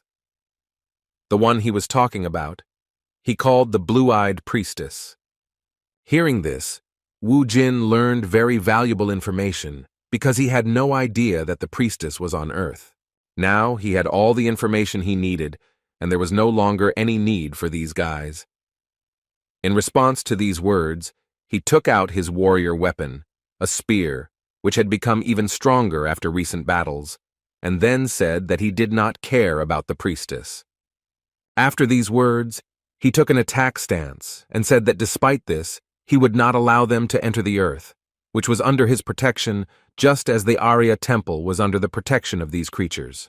In response, Nagi, recognizing the man's determination, answered him with the same words, saying that he would throw all his strength into passing through him to Earth, after which he showed his fighters, who had long surrounded him, were simply hidden by invisibility.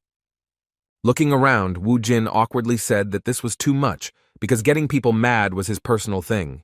Despite his speech, there was more than enough reason to worry. He couldn't sense their presence, which only meant that their stealth skill was higher than his detection skill. Now it became clear that the skeleton soldiers would hardly cope with such a task. To make the task a little easier, he assigned skill points to increase the skeleton summoning level to, even without turning around, he felt a noticeable change in their strength. Now they were much better armed, became stronger, and even received small but quite strong armor. Taking a step forward and preparing to fight, he acknowledged the truth he was faced with. With anticipation of the battle, he said out loud that even after this, the outcome of the battle still remains a mystery. Even so, both he and Nagi had no doubt that putting their lives on the line was the only option to move forward. The elite goblin spearmen rushed forward with a cry. The skeletons were less talkative, but the sound of bones striking each other coming from their bodies made it clear that they were no less determined in battle. Wu Jin had also already entered the battle and first assessed the strength of one of the opponents by blocking his attack. At that very moment, he became the target of another enemy attack. Having parried this blow, he removed his spear from the previous opponent, dealing him a fatal blow. The multitude of enemies with the ability to fight at a distance did not give him peace, and he was forced to watch out for all possible attacks, including unexpected magic arrows from the air. The destructive power of these Alphan warriors was at a level to be reckoned with. They had no shame in attacking him from behind to achieve their goal, which made them very dangerous enemies. He had no other choice but to protect himself from enemies with long-range techniques. Using bone spears, Wu Jin immediately launched a counterattack, but it was unsuccessful due to the enemy taking cover behind a wall. The cunning orcs mocked his failures, working in the most complex manner. As soon as Wu Jin was distracted by the long-range group, one of Alphan's tailed monsters rushed at him at the same time, so he was forced to hide with the help of a bone wall, which reliably protected him from external attempts to penetrate inside. After getting outside, he sighed heavily because the enemy attacks really made him nervous. The difference in enemy levels was really significant. They took it by numbers and superiority in close combat, and they also covered each other, using the terrain features. It was very difficult to fight such enemies alone, and Bibi and the skeletons could do nothing. It seemed that at this level the skeletons could at least help somehow, but they would be destroyed faster than they could get rid of these scumbags with their combined efforts. He didn't have a chance now, so he had to resort to using one of the trump cards reserved for such moments. Meanwhile, the news channels were already covering the recent events. They were saying that more than 10 hours had passed since the incident victim, Mr. Kang, a C-rank awakened, fell into the dungeon. The news anchor also announced that the barrier had not yet disappeared and that Wu Jin was probably alive. The fact that he was still alive was called a miracle by both the anchor and most of the experts. The Hammer Guild leader, who was still monitoring the situation, said with a dissatisfied expression that Kang Wu Jin had entered there specifically to gain fame. Speaking about his ward, he decided that as soon as he returned, he would receive a serious reprimand for bragging earlier, and then almost completely giving away such a dungeon for the benefit of the Hwarang Guild for free. Meanwhile, Min Chang and his protege tried to somehow support Sun Gu, who was sitting in a bad mood, waiting for his boss. Thinking that this was so, the guys tried to support him and even brought him food so that he would not sit idle. According to them, the best time to capture a 5-star dungeon is 12 hours, so they can't guess how long they'll have to wait. In turn, Sung Gu, with a devastated look, replied that his young Neem must be having a hard time, because collecting all the trophies alone is no fairy tale. Looking at the cooling food, he tried to find some peace in this situation. With tears in his eyes, he accepted the offer of a snack to somehow shorten the time spent waiting for his boss to return. Meanwhile, the situation inside the temple became really tense. Despite a desperate battle, Wu Jin's side was defeated, and their vile enemy forced him to his knees before him, mockingly asking if he really intended to crush the temple with such a weak force. Without raising his head, Wu Jin replied with a laugh that he didn't believe that the 5-star dungeon really irritated him. Considering his self-confident speech as a bluff, Nagi asked with a sly smile why his defeated opponent continued to bluff. He went berserk the moment he heard Wu Jin's cheerful reply that his behavior was not delusional at all. As it turned out, he fought until the very end just to increase his level and get a new familiar from the sealed Devil Stone. As he removed the seal, he caused a bright, blinding color to appear, causing his enemies to become worried at the sudden and incomprehensible turn of events. Within a moment, the demon was summoned and the surface began to tremble. The reason for this behavior of the surface was the appearance of a demon that began to break through the earth. Seeing the stone monster in front of him, Nagi began to panic, shouting that Wu Jin was a real scumbag. When his old comrade appeared next to him, the necromancer said with a sly smile that he was glad to meet them. His servant, who lifted him up on his body, became his reliable help, throwing the enemy aside. The demon incarnated into a golem, using the environment made of sand. Sweeping away everything in its path, the golem began to move forward, rapidly reducing the number of opponents. The order was still the same: go forward, destroying the enemies. The enormous pressure and sudden change in situation put Nagi in a difficult position. He had to change his plan, give orders right on the battlefield, changing the formation to one that was safer for his troops. On the other hand, Wu Jin was quite free in terms of strategy, and just continued to work on the enemy clusters. The power of his sand golem was far superior to that of the enemy, and gave them no chance of survival, even despite their well-coordinated teamwork.